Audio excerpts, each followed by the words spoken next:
Hello. Nyaho. Nyaho, everybody. Nyaho, everybody. Hi, hi, hi, hi, hi. Hi, Leora. You get the first cast. Leora.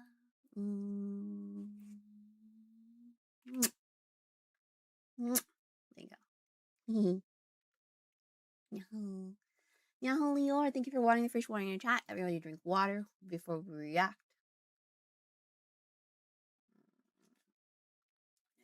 Nyaho Calio, Nyaho Hecka, Nyaho Atimo, Nyaho Bella, Nyaho Biggie, Nyaho Sleepster. You're drinking water. Good. Hello, my favorite fish lady. That's me. Oh, fish. I have been brought here by the power of the YouTube algorithm, so hello. Hello, Erin's apprentice. Smudge Tasty. Finally, someone reacting to Dante. He just wants to sleep. So do I. Hey, and I love that about him. Okay, guys. We talked about Baal. I know Baal. I am melting. Unmelt. And I feel like in learning about Baal, we got a little bit about Dante, but we didn't get the nitty-gritty of Dante. So, we're gonna learn about Dante. When we were talking about Dante, you guys threw 100 million more names at me. You were like, what about Caiaphas Cain and Calgar and this guy and that guy and that guy? So we're also going to talk about, following Dante, the 10 most powerful chapter masters. Your baby boys. Okay? When we talk about Space Marines and not just their Primarchs, you guys are in love with these guys. I hear it all the time. And that's what I'm going to learn. I want to see them through your eyes.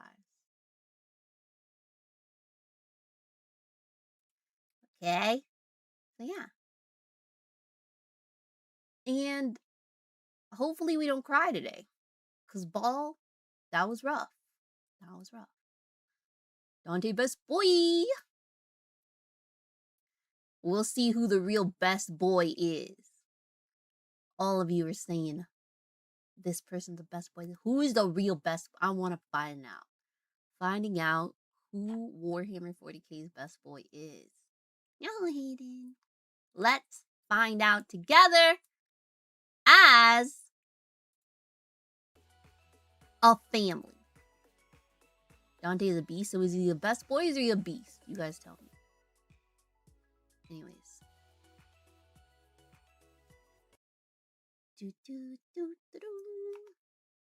Nar, yes. Gimme Dante. For 1100 years I have fought, and I have seen the darkness in our galaxy. I have seen the vileness of the alien and the heresy of the mutant. I have witnessed the sin of possession. I have seen all the evil that the galaxy harbors, and I have slain all whose presence defiles the Emperor. I have seen what you will see. I have fought what you must fight, and I have slain what you must slay. So fear not, and be proud, for we are the sons of Sanguinius, the protectors of mankind. Aye, we are indeed the angels of death.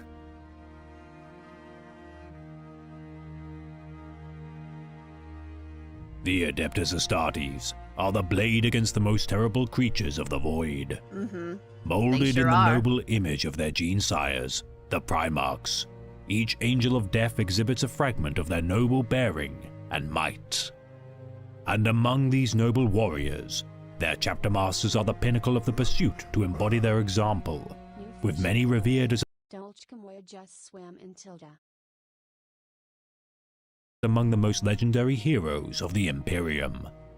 Yet one among them has served his chapter for over a millennia, free from the constraints of a dreadnought sarcophagus, yet burdened by age and untold sacrifices. The Lord of Angels and Commander of Imperium Nihilus, Luis Dante. The origins of the revered commander of the Blood Angels is that of a humble If you didn't know, if you couldn't tell, this is the Remembrancer. The origins of the revered commander of the Blood Angels is that of a humble and wise boy beyond his years, born within the cradle of the great angel's homeworld. Born during 447.M40, the child of the second moon of Baal Secundus would find his early years characterized by malnutrition, radiation, and struggle. His circumstance stunting his growth, the small boy of the Salt clans traveled the dried up seas of his celestial body's now desert sands and harvested salt for trade. Traveling from settlement to settlement within the borders of the salt deserts, the boy known as Luis had known his mother only 7 cycles before her death, and so relied solely on his father, Areius. Danger was ever present during his youth, for human raiders and wild beasts regularly hounded the Salt clans of Baal Secundus, with few members of the clans exceeding the age of 30.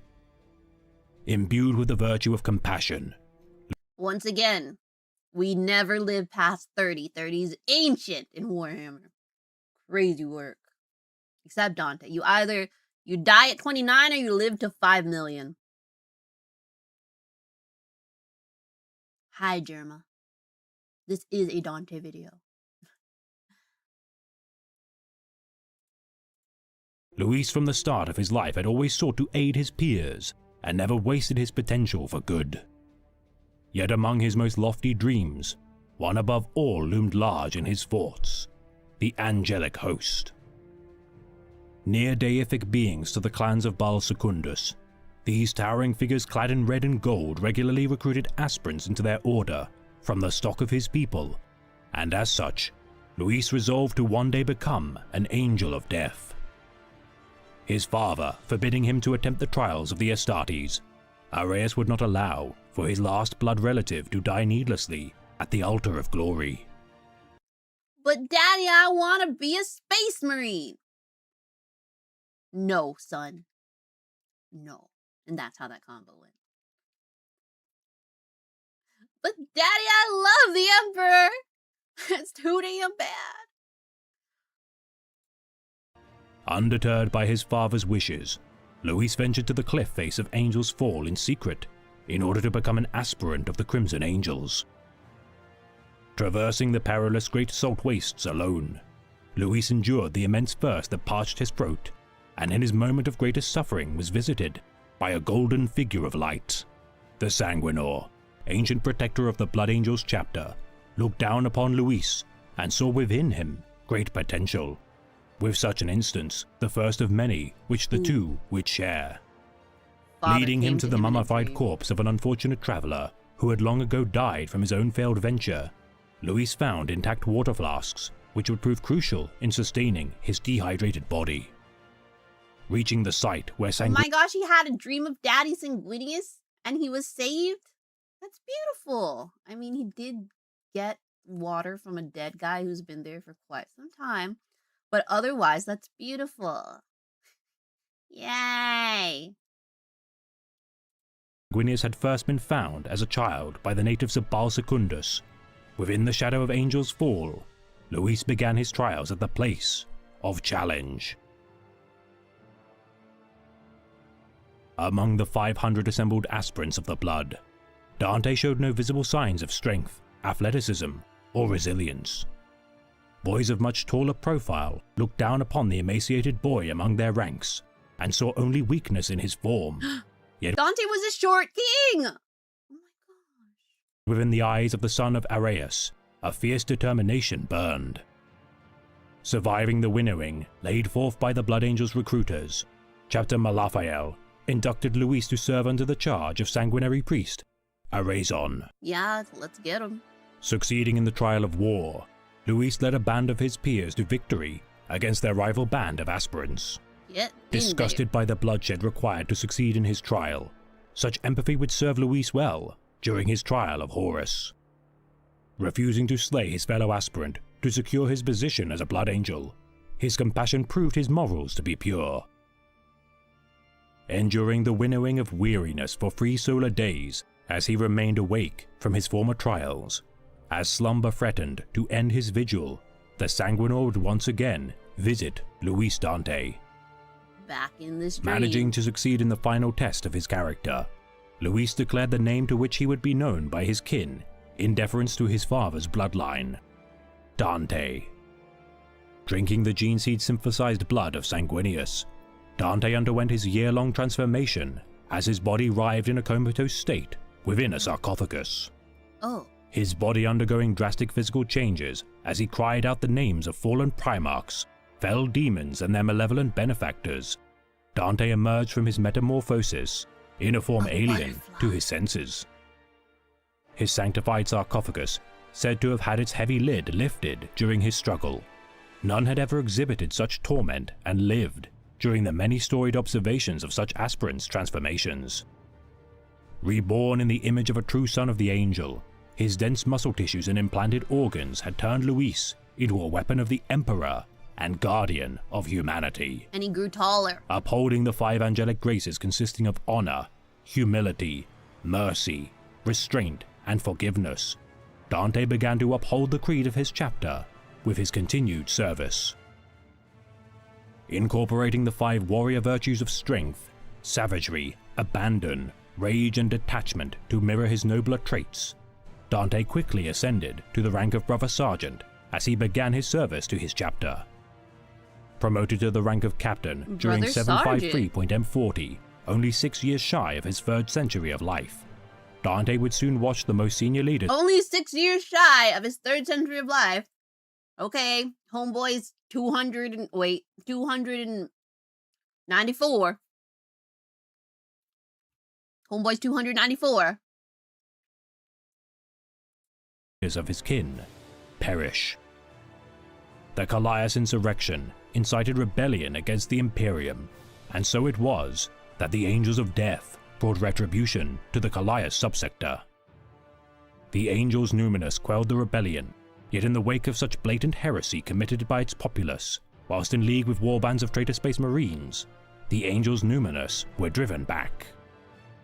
Aiding their brother chapter in battle, the Blood Angels dispatched 3 companies to the fray, including Captain Dante, at the head of his 5th company. The conflict protracted as more chapters entered the fray to cleanse the heresy from Callias. Yet as the years of war raged on, the full might of the Blood Angels would be brought to bear. Slaying millions in their wake, the Blood Angels for their retribution suffered immense casualties, until reinforcement from the Imperial Guard and other Space Marine chapters were committed to ending the insurrection. Withdrawing from the conflict as they tended to their wounds, once regrouped, the Demon Blades led by Dante destroyed numerous Chaos Capital class vessels, yet with the war concluded, observed their broken ranks. Less than 200 Astartes remained of the chapter, losses so great that only their devastation from the 7th Black Crusade of Abaddon the Despoiler compared. The chapter council had perished, with Dante standing as the most senior officer of the chapter among his peers of the sanguinary priests and chaplains. Electing Dante as the new chapter master of the Blood Angels, the conclave of the remaining officers reluctantly sanctioned his mastery with no alternatives present. Dang. And so it was that the reluctant Lord of Angels was appointed, yet little would he know that his lengthy service as the leader of the Blood Angels had merely begun. That 200 of them left. They're freaking at their wits' end. They're like, okay, Dante's the most senior guy here. You're going to be the chapter master. Everybody else is dead. It's all you, D-Man. Luis, get in here. And he's like, yum, whatever, I guess. Until, we get someone better. Whatevs. But spoiler alert, nobody's better! While none among the subjects of the Imperium would dare besmirch the legacy and deeds of Commander Dante during the era Indomitus, his early incumbency would be scrutinized heavily by his peers. Who's talking shit? Who? Dante held the most powerful position within the chapter, simply by virtue of being the only man alive to fill the role. Yet little would his detractors realize the error of their misgivings. Yeah, he was the one who stepped up. His millennia of service to the chapter, upheld as among the most paragon of examples to follow for all chapter masters of the Adeptus Astartes, The noble ideals and deeds of the Lord of Angels are the stuff of legends. Who is talking shit about Clad that? in shining, opulent golden artificer armor in battle, his beatific form wrought of among the finest artistry of any armorer's craft is alike to watching a brilliant flame of the Emperor's will soaring above the battlefield. Swiftly darting across war zones by use of his jetpack and concealing his face behind the death mask of Sanguinius, Dante's likeness, crafted in the image of the great angel, looks down upon his foes with an accusatory stare of hatred. Ooh. Never removing his death mask in the presence of outsiders to his chapter, Dante allows his true face only to be visible within the fortress monastery of the chapter, the Arx Angelicum, and only to those of his most trusted kin. Wielding the ancient Infernus pistol, Perdition, and the Axe Mortalis in battle, these weapons of immense power, forged prior to and following the Horus Heresy, respectively, have slain countless traitors, Xenos, and heretics. Yet in the quiet moments of the chapter master's contemplation, Bell. So is he bald or does he have hair? What is this? Hello? One picture he's bald and now he's freaking Loxy over here. He took his helmet off when he met the lion for the first time. Well, yeah, I think he trusts the lion. But everybody else, F you guys. Collie reflects the heavy toll the millennia of service have wrought. He has hair. Okay. Said to be the oldest space marine to currently serve within the Adeptus Astartes by a long margin, Dante has watched the Imperium's gradual decline with his survival of over 1,000 years of service. 1,000 years, Even the transhuman Dante! forms of the Emperor's angels have limits, and the scars of time have not been kind to the bringer of light. His record of triumph exceeding the deeds of any honor roll among the Angels of Death's many chapters, the facts of his deeds have long been distorted by legends and embellished retellings which have endured past the lifespans of billions of Imperial subjects. Though not as beloved as the great wolf of the Vilca Fenrica, Logan Grimnar, due to his wisdom and countless deeds made in the name of the Imperium, Commander Dante is a more distant and unknowable entity. More mythic in nature than a man of flesh and blood, deeds such as his banishment of the exiled son of the blood god, Scarbrand, at the gates of Pandemonium is more fable than military record. Triumphant over the Night Lord Legion on the world of Terion, centuries following their liberation by the sons of the Great Angel, the world once ravaged by the sons of the Night Haunter has erected statues of gold and marble to honor Commander Dante as the planet now flourishes as a near paradisal world. Said to have visited more bastions of the Imperium, waged more wars than any commander, and felled more foes than any other than the revered sons of the Emperor, Dante's legacy has been blurred and twisted beyond all recognition of fact or true account. Aiding the Ultramarines chapter during the scouring of Ultramar of 746.M41, their reinforcement of free battle companies to face the Tyranid invasion would not be forgotten by the scions of Rabute Guilliman. Triumphant during the Second War of Armageddon against the hordes of the Greenskins under the command of their grim prophet, Galskul Mag Uruk Fraka, the Blood Angels under the banner of the General of the Archangels have earned much glory. Yet with the era of the 41st millennium drawing to a close, the Golden Seraph of the Blood Angels would face a threat capable of sundering his chapter's legacy. Freaking bugs. The Cryptus system had long served as a bastion of the Sons of the Great Angel for millennia. Within close proximity to the Baal system, the so-called Krypton Shield stood as the last line of defense against any force wishing to harm the homeworld of the Great Angel and seat of power of the Blood Angels chapter. No force, whether chaos nor Xenos in nature, had ever breached its defenses until the invasion of High Fleet Leviathan during 998.M41. Sacrificing the shield worlds of the system to stave off the Great Devourer, such was the sheer force of numbers possessed by the Tyranid menace that drastic action would be required to fend off the total annihilation of the Baal system. Rallying every available successor chapter of the Blood Angels to his command, Commander Dante petitioned every able-bodied Astartes who shared their bloodline of Sanguinius to preserve his holy resting site and homeworld of his youth.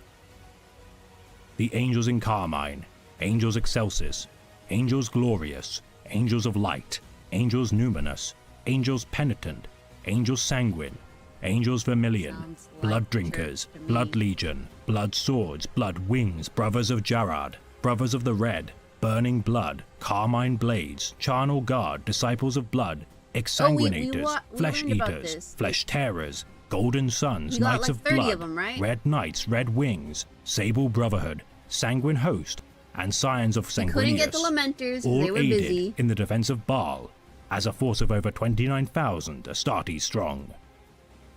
Records indicate that 8 chapters would perish during the onslaught, with over 5 chapter masters slain defending the holy soil of Baal.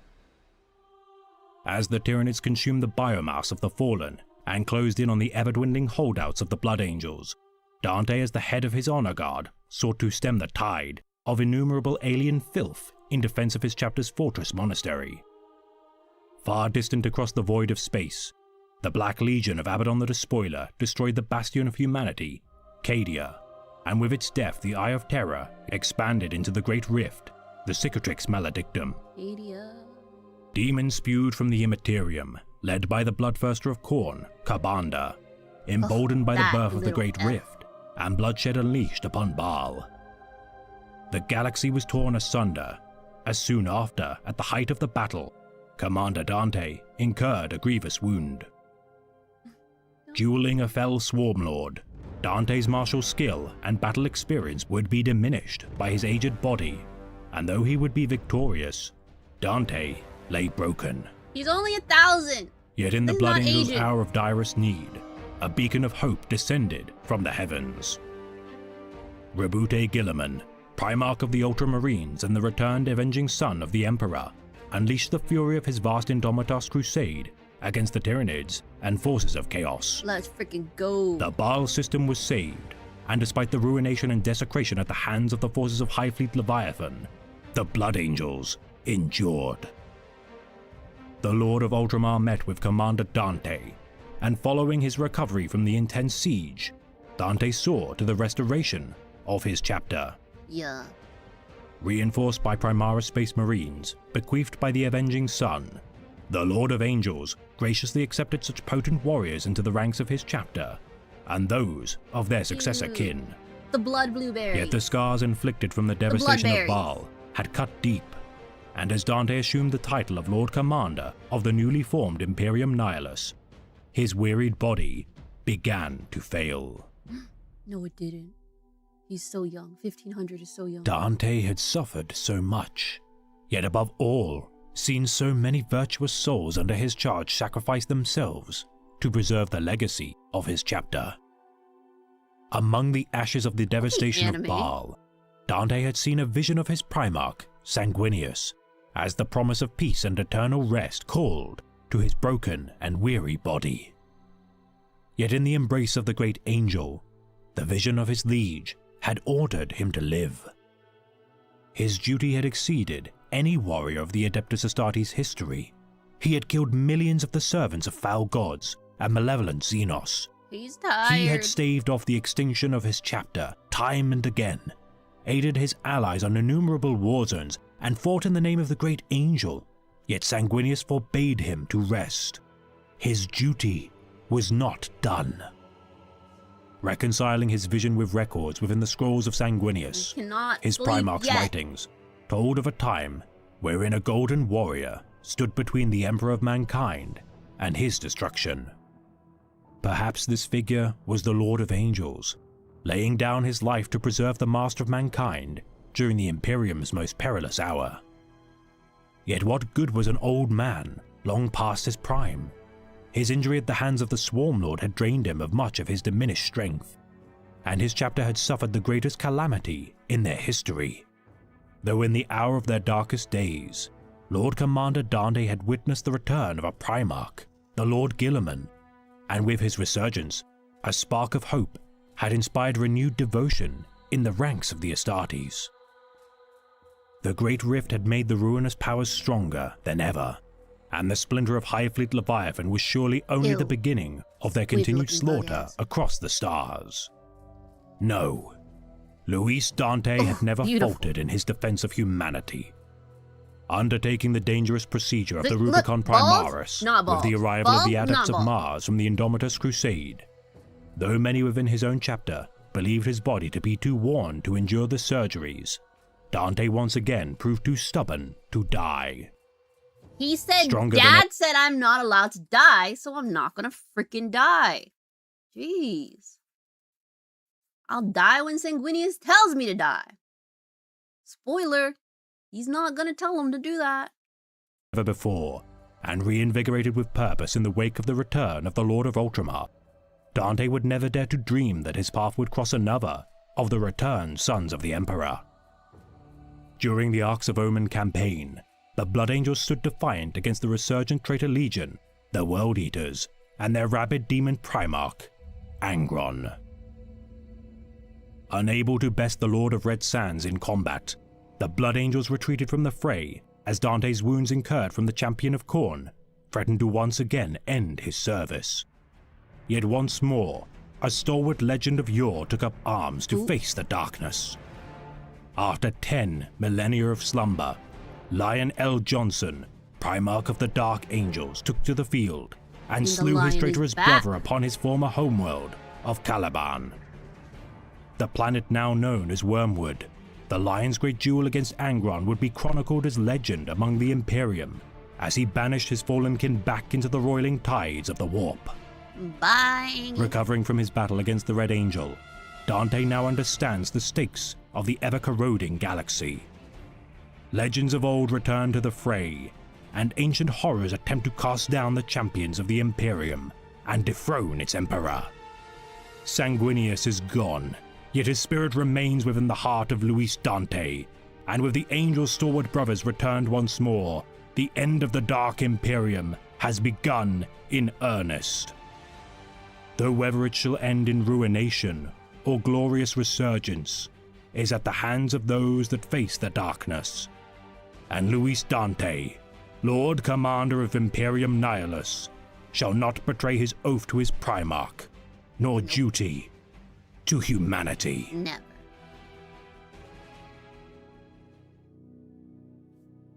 Never.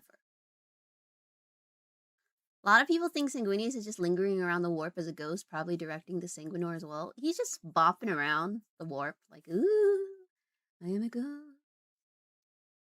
Lion wasn't happy about Dante wearing a death mask of Sanguinius when they first met. I mean, it is a little off-putting being like, hey, that's the death mask of my brother, but that's also the death mask of your father. So, I think we can compromise. There is always beauty in the depths of ugliness, even in the depths of defeat, said Dante. Poetry, Dante. Your song raises us all above this realm of earthly flesh, for we are angels and warriors in equal part. Our devotion to our Emperor and our Gene Father is a paragon to which the citizens of the Imperium have long aspired. Now we stand upon the brink of death. This will not change. I say, let us not go into the long silences of history, but stride forward into legend. If the tyrannies remained without guidance, we might survive here, behind the walls of the Heaven Ward's redoubt. But they reorganize. The hive mind is disrupted no longer. Our librarians report the shadow falls once more. It is weak, but it grows stronger with every passing minute, coalescing around one potent nexus. If this is allowed to continue, the Tyranids will become of one mind again, and they shall attack without mercy, and we will perish here, within these walls. We have no notice of the fleet. The void is awash with the energies of the warp. If we strike down their leader, we may deal the swarm one fatal death blow, and save the world beyond Baal. In this way, we will win victory of sorts. We will most likely die in the attempt. Millions of them remain, scant thousands of us. If we stay behind these walls, they will overwhelm the last of our defenses in a few days. This is the only way. The shadow in the warp is a many-headed monster, more ferocious than the Hydra of ancient tales, for it has 1 billion times 1 billion heads, and all must be severed before it will die. We have the blades. We have the will. Let us carve the skulls of this creature. Are we not the sons of the great angel? Are we not the most blessed of all the Astartes? Our Primarch was among the first to die, but he lives eternally in our beings. The meat and blood of our bodies are his host. For 10,000 years we have protected his legacy within the fortress of our bodies. Dante bows his head here. That time is at an end. We are all death company now. The sarcophagi lie shattered, their occupants devoured, and our future upon Baal has died with them. The chapter is finished here, but it is not yet dead. Our bloodline may survive in the gene seed of our brothers elsewhere in the galaxy. It may not. This question of survival is no longer ours to contemplate. Divert your gaze from the future and think of the present, of now, of what we might accomplish in these next glorious hours. For if we must go into the darkness of extinction, let us do so with our swords in our hands and the wrath of Sanguinius in our grasp. When the tides of the battle reach other worlds, let them lift up their guns and say, "We shall not fall. We shall not die meekly. Through battle we remember and honor the sons of Baal. Who will say I? Who will raise his sword with mine? Who will bring burnished steel and wrathful soul to the slaughter and let red ruin flow? Who will die in remembering our Lord? Our flesh may be devoured, but they cannot touch our souls. We are the blessed of the Emperor's warriors. The soul of our Lord lives in the minds and hearts of every one of us. We, the red-clad, the blood-hungry. We, the wrathful and the pure. We, the sons of Sanguinius, most noble and glorious of all the Primarchs. We hold more than his memories in our hearts and minds. The great angel will not lurk here waiting for his end. He will strike out, seeking to destroy the leader of his enemies, as he did when he confronted his brother Horus. Such a choice is now ours, as it was our father's. If we do this, we shall all surely perish, but Baal may yet escape and play host to Space Marines still. You and I will not be among them, but the name of the Blood Angels and a score of other chapters who fought with us here will yet be known across the galaxy. For millennia, I have worn this mask, so long that mortal humans of 1,000 worlds equate Dante with Sanguinius. One has become the other. I have no need of a mask any longer. I need not wear our father's face. He is in here, in my heart. Oh. I reveal my face to you, long hidden for shame of the weakness age reveals. I shall wear this mask when I fight in honor of our Lord, but I go into the final battle, not as a poor facsimile of our father, but as Commander Louis Dante, son of Baal, son of the great angel, whose living body is the host of the Primarch. What say you, warriors of Baal? He said in a ferocious whisper that rose in volume and power. That we let slip the red durst one final time, and fly upon the wings of wrath with our Lord unto battle. I commend you all, O ye mighty, to the protection of the great angel. For the Emperor, for Sanguinius, there is no beauty to be had from life, so let us then seek a beautiful death.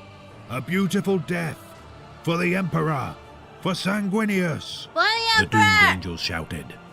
Their voices shook the ruins of the Basilica Sanguinarum. Then we march. All of us who bear the blood, Chaplain or Danael, summon the Amarian Guard. Open the gates of the Tower of Amario, and let the damned march with the damned. Beautiful. Gorgeous. Ugh. This has been a tale of the great Imperium of Man, read by the Remembrancer. Patchy. The Lord Commander of Imperium Nihilus is burdened with duty beyond any of his peers. Ancient beyond measure and revered Old. as the embodiment of the great angel's Old as will, heck. Dante accepts his burden of duty as legends of old return to face the darkness in the bleakest of eras.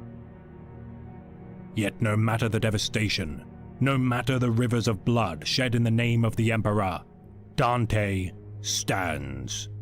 For alike to his example, you must never surrender to encircling darkness, for you are a beacon of hope to those who need you. Yeah. So stand, alike to the Lord of Angels. Yeah, be Dante. Be a Dante in the world. This was the Remembrancers Dante video featuring the readings of Baltimore. I love Baltimore's voice. He and Luton have such good voices for lore videos, right? So good. And then you have me with my little translations. Beautiful, beautiful, beautiful. Okay, Dante did call the Lamenters, but they were battling the Tyranids and too far away to make it in time. We'll pass. But it's okay, because he was telling everybody, you'll all die, but our name will live on, and that'll be in the Lamenters. Yay! Yay!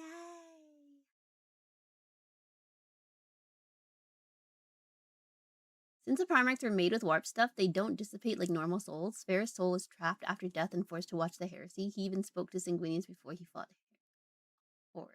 They're just all hanging out like little ghosts in the warp. That's wild.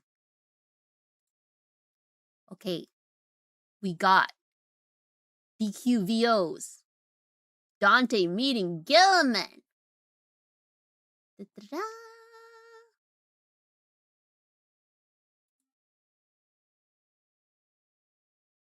More Baal.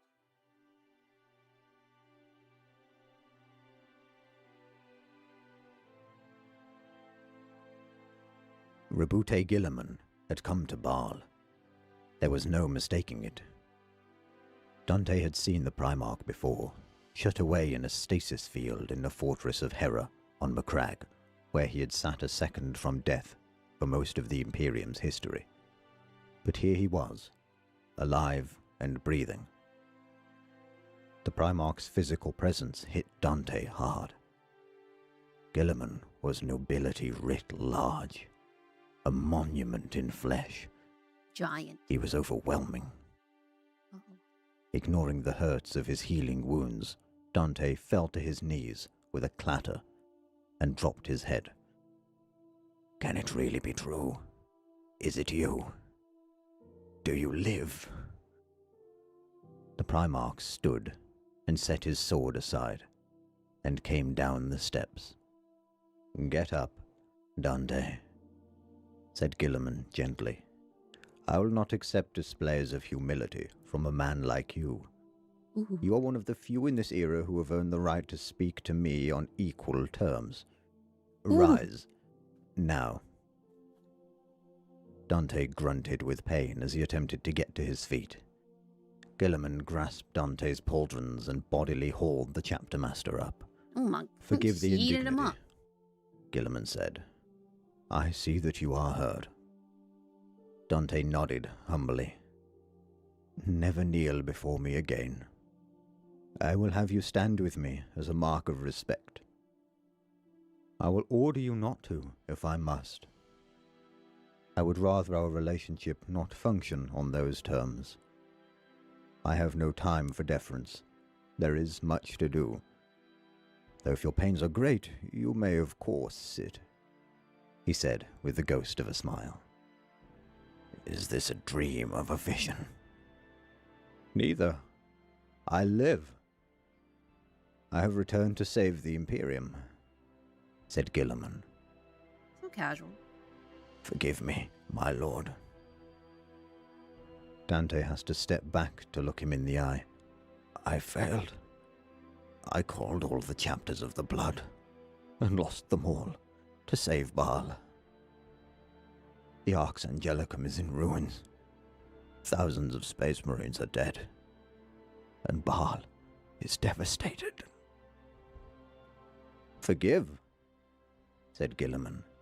There is nothing to forgive, Dante. You stopped them. When we arrived, the Hive fleet was greatly depleted and easily destroyed.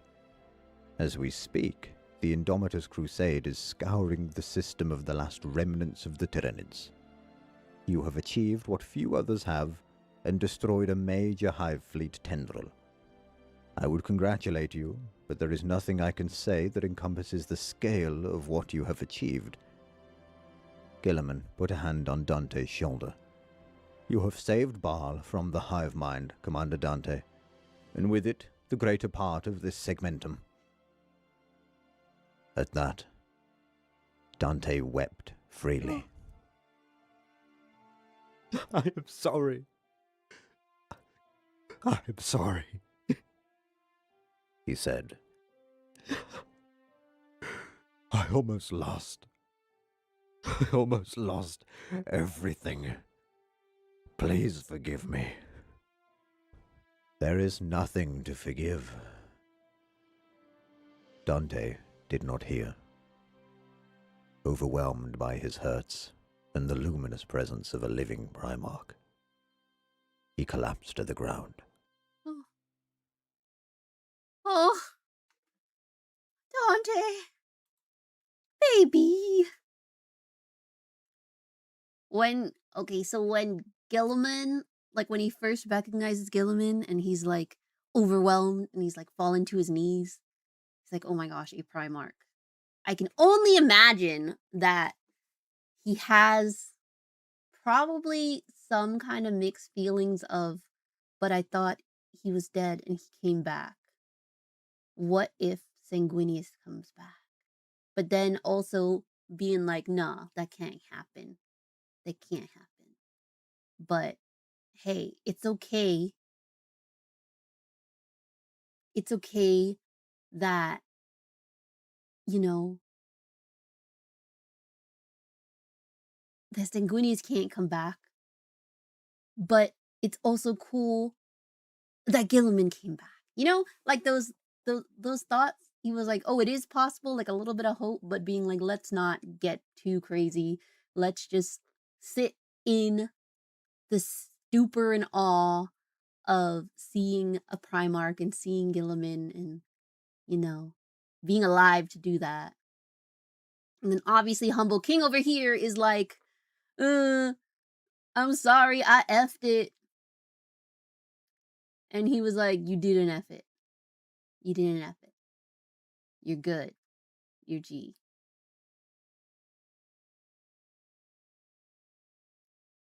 Yeah, cute. I normally don't like YouTube Shorts, but the one by a D word with 2,750k views with Dante speaking Sanguinius is really sad. Okay. Got it. Dante Sanguinius. Shorts. This one. We got an extra video. Thank you, Fire Spawn, for the super. Let's go. Dante wants his duty to... Hey!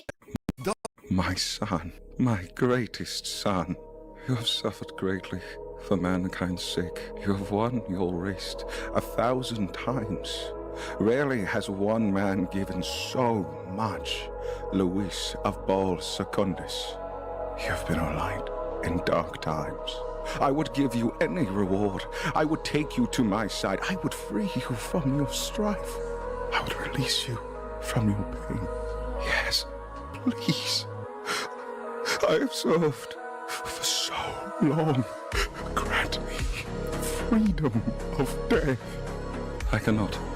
I regret that I can do none of those things, Dante. I need you. Your suffering is not yet done. Please, no! My lord, I have done enough. Please, let me rest. I am sorry, my son, that you cannot rest. Not yet. Live, my son, my greatest son. Live. No, no, no more. Please, take me with you, I beg you. Dang, I'd cry, but the vibing while we're crying. That's freaking huge. Yeah. Wow. That was important. This video is when he's laying wounded after fighting the Swarm Lord. Right before Guilliman. Before he beats Guilliman. He's like, let me die. And Sanguinius is like, can't die, I'm dead, so you need to get out there. So maybe when he saw Guilliman, he was like, oh, they don't need me, they have you. Can I die yet? And Guilliman was like, I also don't think you should be dying right now. Sorry. You're wearing a fish, wearing a hat. Beautiful. Pachi, pachi, pachi. You can cry, but you can also vibe. Okay. Thank you for the suggestion. And now, we learned about Dante. Who else? Who else is a baby boy of the Imperium? The 10 most powerful chapter masters by more lore. How many have we learned about? We're definitely going to hear about Dante. Duh. But who else? Giants even among the transhuman space marines, chapter masters are veteran soldiers, great leaders, and terrifying combatants all at once. They carry powerful relics earned over many centuries of battle and coordinate some of the most awe-inspiring fighting forces humanity has ever known in war zones that stretch across the stars. They're the baby boys. These are the 10 most powerful chapter masters in 40K. The what 10 other most chapter baby is boy. more appropriate to begin with than the Ultramarines? Sorry, Dark Angels fans, but in terms of chapter masters, there really is only one warrior that should be starting a list of Space Marine commanders, and it's definitely... More lore said, sorry, Dante lovers. I know you just reacted to him and his speech and vibed to him crying to let Sanguinius kill him. But we're starting with Calgar. Definitely not Azrael. The Ultramarines are arguably the most important chapter in the Imperium. They were the largest legion before the end of the Horus Heresy. Their network of successor chapters is the largest cooperative fighting force in the Imperium, and their Primarch, Rabute Guilliman, not only wrote the Codex Astartes and was the first Primarch to return in the present age, but is also the de facto ruler of humanity. And Marneus Augustus Calgar has been their chapter master for many hundreds of years. Like many of the older commanders on this list, Calgar's exact timeline is hard to get any solid numbers on. Calgar as a character was created way back in 1st edition 40k, and at that time it was recorded that he became chapter master in the latter years of M39. He had a beaky! However, in that edition, his chief librarian was a man named Ilyan Nastase, who was a half Eldar. So, needless to say, that information has been fully retconned. What we do know is that a young Marneus Calgar was the heir to one of the noble households of the planet Nova Thulium, and that he was called to take the trials that could make him a space marine. However, the Marneus Calgar who went into those trials and the young man who walked out were not the same person.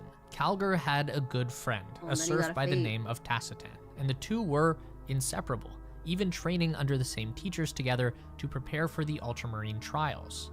So when Calgar was called to make his attempt, he brought Tacitan along with him. Unfortunately for the boys, Chaos cultists who were intent on disrupting the trial process stepped in and began slaughtering the stronger applicants. Marneus and Tacitan made an attempt to stop them, but they were children and were overwhelmed, with Marneus giving his life to save his friend. Tacitan managed to survive and took on Calgar's name so his legend could live on, and that is the man who eventually became Lord Macrogh. Huh? What? Oh my gosh, whiplash. Okay, best friends, Tacitan and Marneus. Besties for the resties.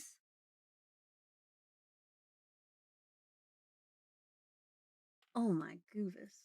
Marneus Calgar is known for being a fearless and indomitable man, even for a space marine. So he's not a noble son's lord. He's just the guy who wanted to honor the noble son's lord. The noble lord's son. Whoa! He's just a little guy and he became that guy. He became him. Literally. Marine, one who embodies the honor of the Ultramarines and who is known for his quick thinking under fire and keen tactical mind. Of all the Space Marines that have risen through the ranks of the 13th Legion, Calgar is the most decorated, second only to Guilliman himself. The records in the ultramarine fortress of Hera have 28 volumes dedicated to Calgar, at least twice that of any living ultramarine. Dreadnoughts don't count, they are cheating by driving their big stompy coffins around to rack up extra points. It is difficult to pick out singular events in the life of such an accomplished warrior, but some of the highlights include his battle against the Swarm Lords of Hive Behemoth during the Battle of Macrogh, his one-man defense of a pivotal gate against an entire orc horde during the Siege of Zalathras for a full day, his victory in a duel against an Eldari Avatar of Cain, and many more. Marneus Calgar has led his warriors against aliens, demons, and traitors for almost half a millennium, but even these major battles would not be the Lord Macrogh's greatest achievement. In the final years of M41, the Imperium was devastated by the 13th Black Crusade, and the Archmagos Belisarius Call how had is he a still the solution. Lord Macragh if he's not really the Lord's son? He just took his name. Why is he still known as the Lord Macragh? Do they know that Calgar 1.0 is dead? Or do we not know because they were both blonde? Did they like Princess and the Pauper them? Like, what's going on? What's going on?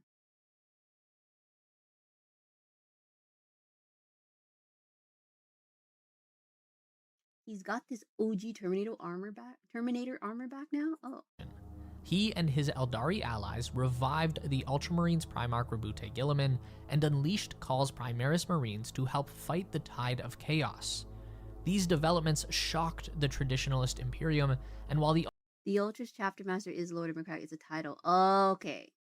So the real Calgar really would have been the Lord of Macragh, right?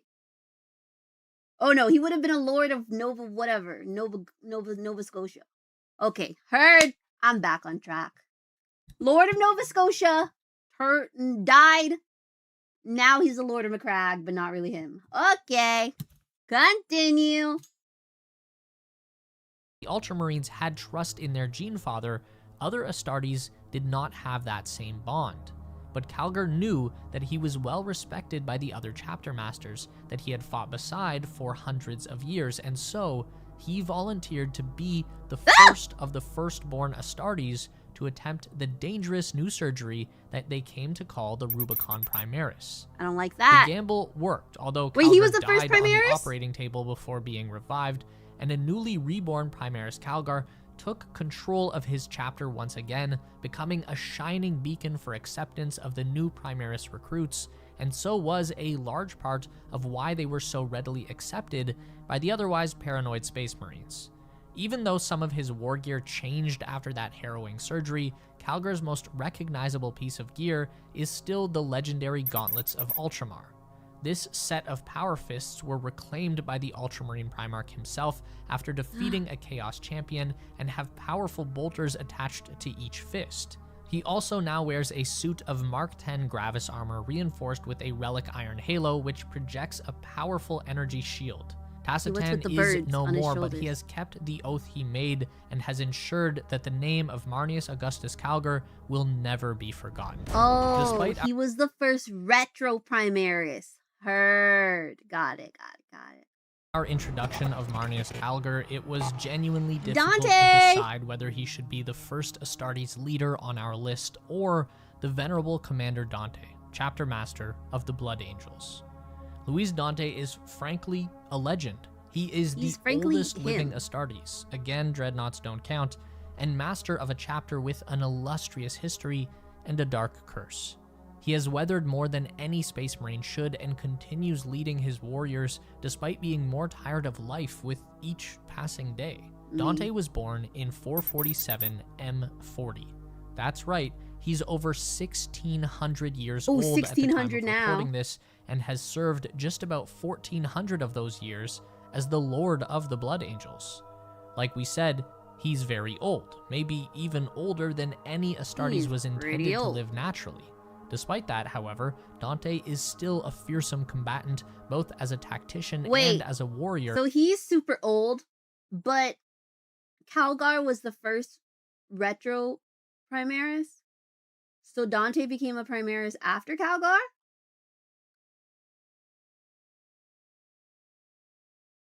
Because wouldn't Dante be an old style Marine? Brother, the math? Oh my headache. It's why the process is called the Calgar procedure. Oh. Heard. How? So Dante's 16, honey. How long has he been a Primaris? When? Hello? Did I miss? Am I not paying attention? So much information. In his own right. His story has been marked with miracle after miracle, having been hounded by signs his entire life that point to him being the focus of a prophecy that tells of a golden warrior who will be the last one standing between the darkness and the Emperor, something the old Marine has come to believe more strongly in recent years. It started with his trials as a child. Young Dante was a sickly boy, and his father forbade him from attempting the trials of the blessed angels, who sometimes came to take members of their clan to the stars. But Dante wanted to make a difference to help people, and so he snuck away to try and reach the trials on his own. Dante would have died in the deserts on the way if a vision of the Sanguinor had not pointed him in the direction of water and safety. Seeing as how the Sanguinor tends to appear during the blood. Okay. So Dante got this Primaris surgery first because it was life-saving, and Calgar didn't necessarily need to save his life, but he did it because he was like, guys, it's fine. Trust me. Yes?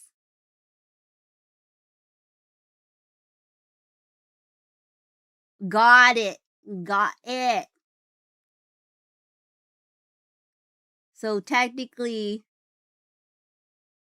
before Calgar did it, people, if Calgar would have been like, yeah, but Dante did it and he's fine, they would be like, well, Dante was on his deathbed and we're perfectly fine. So he's like, bet, I'll do it. Okay, understood. Thank you. Blood Angel's time of greatest need, it seems that even then, Dante was marked for greatness. That said, his early career wasn't very remarkable. He reached the rank of captain at around his 300th year, but tragedy would strike in the later years of M40 as he would join his chapter during the Callius insurrection, where he would become the last surviving captain of the Blood Angels after they were ambushed by a massive Chaos fleet while regrouping in orbit. Once the dust had settled, barely 200 red-armored Marines were left in fighting strength, and the remaining chapter priests voted Dante in as the next chapter master. Dante would lead his chapter through some of the most brutal conflicts in Imperial history. He sliced the Bloodthirster Scarbrand in two during single combat, he commanded the Imperial forces against the war boss Gazkul Meg Uruk Thraka during the Second War for Armageddon, and he was almost killed while dueling a massive swarm lord of Hive Fleet Leviathan during the devastation of Baal. It was here that Dante would once again receive a vision from the Sanguinor and his Primarch Sanguinius. As Dante lay dying, the poor old man was told that he wasn't finished yet, and even though he begged for rest, he would be saved by the newly risen Primarch Rabute Guilliman. Guilliman was so impressed by the aged Marine commander that he would give him the title of Lord Regent of Imperium Nihilus, the region of the Imperium that has been hidden from the light of the Emperor. With yet another heavy burden placed on his shoulders, Dante got to work. His first order of business was to cross the Rubicon Primaris like his counterpart Marneus Calgar, a dangerous procedure especially considering Dante's age, but it gave him renewed strength and allowed him to continue fighting. Unsurprisingly, Dante is known best for his resolve. In a chapter where warriors can sometimes fall to a mysterious blood rage, Commander Dante must be seen to be entirely in control. And he is. His command style focuses on pushing an enemy off balance until they make a mistake, and then seizing the opportunity with speed and ferocity. He is armed with a legendary Infernus pistol named the Perdition Pistol, as well as an ancient power axe appropriately named the Axe Mortalis. But these two are not what make him stand out on the battlefield. He also wears his signature Golden Artificer power armor equipped with a jump pack and a radiating golden halo, framing his most known feature, the Death Mask of Sanguinius. A golden mask modeled after the features of Sanguinius himself, a beacon to all of his fellow angels that their Primarch still fights with them. If Dante represents the bright and glorious nature of the Blood Angels, our next chapter master represents its savagery.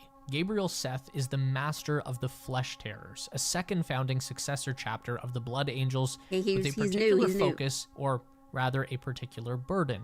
Its warriors are more susceptible to falling to the Black Rage. The Black Rage is the final legacy of the Blood Angels Primarch Sanguinius. As one of the most powerful psychers among his brothers, Sanguinius had a deep connection to his gene sons, and although this allowed him to pacify the rage that defined the warriors of the Ninth Legion, it also doomed them when the— Wait, before we get more into Seth, someone mentioned Mephiston. The Blood Angels Chief Librarian Mephiston did it before Dante because his psychic powers were out of control. Turning in Primaris was the only way he could regain control. Was that when he overcame the Black Death? The Black Rage?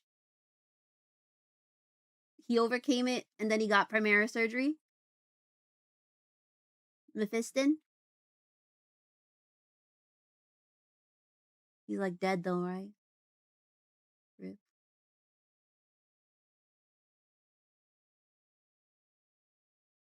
I wish he had a model. Seth doesn't have a model? Hello, GW. Get Seth a model. The angelic Primarch was killed at the hands of his brother, Horus. Ever since then, the psychic echoes of that final duel have caused Blood Angels warriors to go mad with rage randomly, an affliction that can only be cured with death. Shortly after the Flesh Terrors were formed, it became apparent that their gene seed had a flaw that made them more likely to fall into the rage, and so the chapter became known as bloodthirsty killers who often took massive casualties in the course of their duties. Thanks to this, the chapter is believed to be on the brink of extinction, as it cannot replace casualties faster than they occur, or at least that was the case before Gabriel Seth took control. The nature of the rage meant that the chapter was more likely to cycle through even chapter masters faster than other Astartes forces. However, Seth has reigned for over 200 years now, and in that relatively short time, he has reformed the entire chapter's image. Not much is actually known about his younger years, only that before he was given the role of chapter master, he had developed a deep regret for all his brothers that he had seen fall to the rage. It had become so bad, in fact, that he was actually told after he became chapter master that his chapter would not survive for more than a century. Between this information and his own sadness for his lost brothers, Seth wanted to ensure that no matter what happened to them, the memory of the Flesh Terrors would not be of some warmongering, terrifying brutes, but one of honor and pride. He immediately began enacting policies that were designed to not only make the chapter look more in control, but also gave them space to be who they were without judgment. The Flesh Terrors became known for being the first to respond to distress calls, and they often chose battles that kept them isolated from their allies in order to reduce friendly fire incidents and to stop other Imperials from seeing the Flesh Terrors' wild assaults. These guys didn't make it, right? To Dante's party? Was it them, or was it the other guys? The Lamenters, and who else didn't make it to Dante's big party on Baal? The Baal Bash. For his part, Seth controlled the rage by leaning into it, promoting aggression even in downtime, and it does seem to be working, but whether it's enough to save his chapter remains to be seen. Seth himself is noted for being able to keep the rage under control. Oh, they were there? Okay, my bad. His is a cold and calculated rage, which he uses even in negotiations and banter with his fellow Astartes. This has understandably given him a reputation for being unpleasant to work with, but Seth is there to win battles for the Emperor, not make friends, and his record speaks for itself. Seth isn't here to mingle. During the closing years of M41, as the Imperium was under attack and crumbling, Seth and his Flesh Terrors had recovered enough to be trusted with key defensive positions on Baal, the Blood Angels' homeworld, as it was attacked by Hive Fleet Leviathan. Seth even took overall command of the Blood Angels when Commander Dante was injured in his duel with the Tyrannid Swarmlord. For war gear, aside from the usual Artificer armor and Iron Halo afforded to most other chapter masters, Seth is armed with his iconic Eviscerator chainsword, the Blood Reaver. Considering the preferences of his chapter, it is fitting that he would use a massive two-handed chain blade. As for the man himself, he is a talented combatant, using his tall frame and his control of the Black Rage to overwhelm his enemies. After all, if he and his warriors are doomed to die, then he may as well do so in battle, leading his brothers into conflicts as the very tip of the spear. The Space Wolves are led by one of the oldest chapter masters, Logan Grimnar, known as the Old Wolf. His relentless thirst for battle and unshakable pride have drawn comparisons to their Primarch Leman Russ. As a youth, he survived a brutal ambush that wiped out his clan, impressing the watching Space Wolves so much that they rescued and recruited him into their ranks. He continued to impress during his formative years, from his ability to naturally adapt to the gene seed and the life of a Space Marine to his successes on the battlefield. He was a highly charismatic warrior even then, and would eventually become a part of the household of his company leader, the Wolf Lord Asvald Stormrack. When Asvald fell in battle, Grimnar was unanimously voted in as his replacement, an act that would only serve as foreshadowing to his ascension to Great Wolf after Chapter Master Sigvald's death at the hands of a Dark Eldar succubus in 440 M41. His first trial as a chapter master was definitely extreme, probably more deadly than almost any other leader on this list. Just 4 years after his confirmation as Master of the Rout, the Space Hulk Devourer of Stars appeared in the Armageddon system, and a huge chaos force led by the demon Primarch Angron overwhelmed the defenders. Always Angron, Grimnar man. and his Space Wolves were quick to respond, and they brought the Grey Knights with them. Together, they were able to defeat Angron and his band of chaos-worshipping traitors, but at great cost. It is standard practice for the Inquisition to purge any mortal humans who had come into contact with chaos in order to control the spread of corruption. However, having just fought alongside many of these people in a vicious war, Grimnar refused to allow the Inquisition to just murder them, and so tensions rose. In an attempt to keep the peace, the Great Wolf attended a parley with Inquisitor Lord Kai Snaras, but it was a trap, and the Inquisition ships destroyed 4 Space Wolf vessels before taking Grimnar hostage in an attempt to make them surrender. Well, the Inquisitor clearly hadn't read his history, because Grimnar very quickly reminded him that the Rout were the Emperor's executioners for a reason. Yeah. Despite being arrested and surrounded, Grimnar slaughtered every Grey Knight warrior in his presence before teleporting to safety. The war that followed was called the Months of Shame, and we are absolutely going to have to do a video on that at some point, but the Inquisition's bruised ego led them to laying siege to the Space Wolf homeworld of Fenris itself, prompting Grimnar to teleport onto the Lord Inquisitor's ship with 20 of his Terminator-clad Wolfguard, and ending the war by removing the Inquisitor from the equation. A peace was agreed upon shortly afterwards. And Grimnar has continued to lead the Space Wolves to victory after victory against enemies from both inside the Imperium and outside. They fought the Ecclesiarchy when it tried to impose the worship of the Emperor on them. They returned to Armageddon during the Third War. They defended Fenris system from the demon Primarch Magnus the Red and the Revenge of the Thousand Suns, and many, many more. Hello? What is that armor? What is this for? I've never seen these titty horns on Magnus before. Or maybe I just never seen this angle. Crazy. That axe is a reforged corn axe. Many, many more. He's like, you Grimnar's want to kill leadership people was who recently touch tested chaos? when Rabute Guilliman arrived chaos. with his Primaris recruits. The fiercely independent Space Wolves initially rejected them, arguing that no warrior could be a true wolf without setting foot on Fenris. However, Grimnar's stance changed after one of the first Primaris Marines proved himself in their trials. Though he still distrusts the Ultramarines, he has come to accept the new warriors into his ranks. Grimnar wears the Terminator armor of his former Wolf Lord Asvald Stormrack. The weapon he wields is actually a trophy, an axe that he claimed from a champion of the Chaos God Khorne, which has since then been reforged and named Morkai. This has been the only weapon able to wound Magnus during their encounter, and although it whispers blood and rage into his ears, he has not faltered once and continues to use it against the enemies of the Emperor and the Rout. Alright, I think we've teased the first enough. how about we talk about the Keeper of Truth, the supreme Grand Master of the Dark Angels, Azrael. Originally under the rule of the Primarch Lionel Johnson, the Dark Angels have since gained the reputation of being one of the most powerful, yet also most secretive of the original Space Marine forces. The Dark Angels are an extremely suspicious and monastic chapter, their members spending a lot of their time in prayer and focusing on rising through an internal set of ranks that allow warriors to learn more and more truths as they prove themselves capable and trustworthy. And as Keeper of Truth, Azrael sits at the very top of that system. Little is known of Azrael's past before joining the Dark Angels, aside from the fact that he was recruited from the feral world of Chimeria.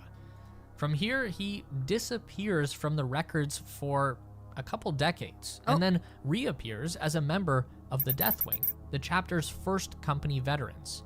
From there, he was swiftly elevated to the position of captain of the 3rd Company, and then to master of the Deathwing in the later years of M41, a position that many leaders of the Dark Angels have held before. It is very on brand for the leader of the secretive Dark Angels to have basically no records of his early career, but thankfully we do know how he was elevated to the position of Supreme Grand Master. When his predecessor, Naberius, was slain by a demon prince, Azrael and Chief Librarian Ezekiel fought hard to recover the body and the chapter banner, defeating the demon prince in the process. Afterwards, the inner circle of the Dark Angels' leadership gave him the position of Keeper of Truths, and tasked him with not only leading the inner circle, a job that includes organizing the successor chapters of the First Legion, but also with ensuring the deepest and darkest secrets of the chapter remain so. One of his principal responsibilities is hunting the Fallen, members of the Dark Angels Legion who supposedly turned against the Emperor during the final years of the Horus Heresy. And in this respect, he has performed very well, finding, capturing, breaking, and then eliminating many of his black-armored traitorous brothers. Get him. But Azrael would find himself taking the reins during the most turbulent time for his chapter, as conflicts against the Inquisition, a long-standing rivalry with the Space Wolves, and of course, the 13th Black Crusade threatened not just his chapter, but the Imperium itself. For their part, the Dark Angels were glad for the new Primaris recruits, with Azrael himself believing in the worthiness of his new brothers, so much that he mentored one through the chapter's exhaustive rites before deciding to cross the Rubicon Primaris himself. But a much more dire situation has developed as the chapter's original goal of hunting down the Fallen in hopes of wiping away their shame has come under scrutiny from none other than their own returned Primarch. With the Lion's unexpected return, he has shown his sons that some of the Fallen may in fact be capable of redemption. And given that Azrael and his entire inner circle have built their careers on destroying these former brothers, this leaves us wondering what will come of Azrael and if his many deeds could ever be forgiven by his Genesire. Azrael wields the Sword of Secrets, a master-crafted obsidian power sword reserved for the Supreme Grand Master. His arsenal also includes the Lion's Wrath, a combi plasma gun, and the Protector, an ornate suit of power armor. He also wears a helm believed to have once belonged to the Primarch himself. Cute. When Azrael attempted wings to return it, the Lion refused, declaring that Azrael was worthy of wearing it and would only take it back if he ever believed otherwise. This gesture was a testament to the Primarch's trust in Azrael, a trust that now fuels his resolve as he fights alongside the very legend who shaped his path, perhaps even seeking redemption. Going from a secretive chapter to a chapter that strikes in secret, the Raven Guard are masters of stealth. Known for their superior guerrilla warfare skills, they make good use of their small numbers by performing precise strikes into the heart of an enemy force before fading away, a tactic favored by their Primarch, Corvus Corax. The current leader of this chapter, a position called the Master of Shadows, is a Marine known as Kavan Shrike. The Master of Shadows of the Raven Guard must always be the very best of his brothers, a warrior for whom stealth is effortless and who could destroy armies with a single squad of Marines. Shrike was mastering stealth before he ever became an Astartes warrior, since his early days in the hive world of Kiovar. During his youth, he worked as a runner for the Mark Tarkal X does Guild, not have one of the beakies? various gangs operating in his home city. It was one of these jobs which caused him to be pursued for over a week, and after having dispatched almost a handful of those chasing him, the teenage Shrike had been captured. It is not But the ugliest. while many hive youths end their story this way, We don't take disrespect to the beakies. We love a beaky. No beakies, no frowny faces. Boo! I want to be sad and I want a beak.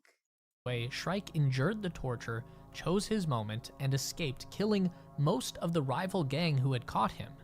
Chaplains of the Raven Guard had been watching and recruited him. The skinny teenager reportedly tried to get away, of course, but these were Astartes, and Shrike was quickly caught and taken to the chapter's homeworld, Deliverance. Here, he would change his stance on joining the Space Marines and would begin a very impressive career. We actually don't know much about him before becoming captain of their third company, but soon afterwards, his leadership skills would be put to the test when he and his company were stranded in Targus 8, where an Orc Wa was invading, led by war boss Skullcrack. After the completion of their first mission, the Thunderhawk gunship coming to extract his company would be destroyed on its way down from orbit. For the following 2 years, Shrike would lead his company in guerrilla warfare against the Orcs, ending the campaign decades earlier than predicted, He looks like an emo and with king. almost no casualties. His company stayed in hiding, scouting out enemy strongholds, weapon factories, and fuel depots before striking these key targets and fading back into the jungle before the Orcs could respond. Shrike's hit-and-run attacks preserved their supplies and kept his brothers alive while crippling the Orcs at every available opportunity. He later participated in the victory over the Demon Prince Valdorius together with the White Scars Master of the Hunt. This campaign proved that Shrike could collaborate with other Astartes, an ability many shadow captains of the notoriously independent Raven Guard often lacked. Yeah, he's a team After player. the loss of Master Corvin Severax, along with most of his third company to the Tau commander Shadowsun, Shrike had gone back and retrieved the company's gene seed against all odds. This was the feat that made all the other captains of the Raven Guard agree that he should be the next Master of Shadows. Not long afterwards, the Indomitus Crusade reached the Raven Guard, carrying many new Primaris recruits to bolster the chapter's notoriously thin numbers. Caven crossed the Rubicon Primaris almost immediately and has led his chapter against the enemies of the Imperium ever since. Shrike has a relatively standard loadout for a captain of his chapter, but definitely odd for a chapter master. The biggest standout is his armor, which is a suit of Mark 10 Phobos plate, easily the lightest armor worn by any warrior on this list.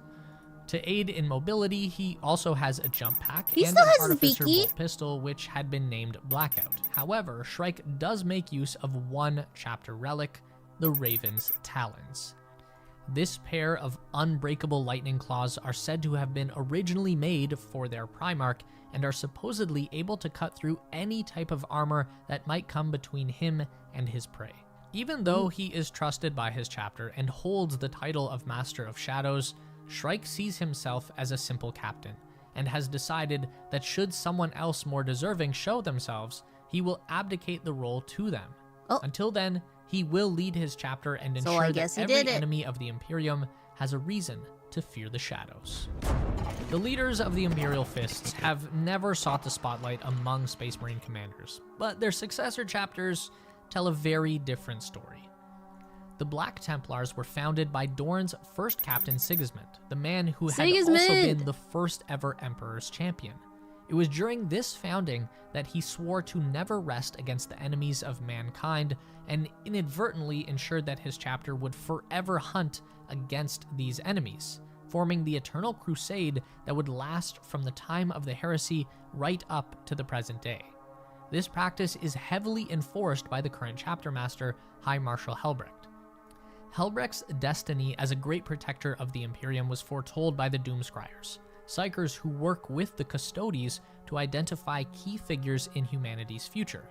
Because of this prophecy, the elite warriors of the Aquiline Shield secretly watched over him from a young age, even as he grew up in the harsh hive world of piety.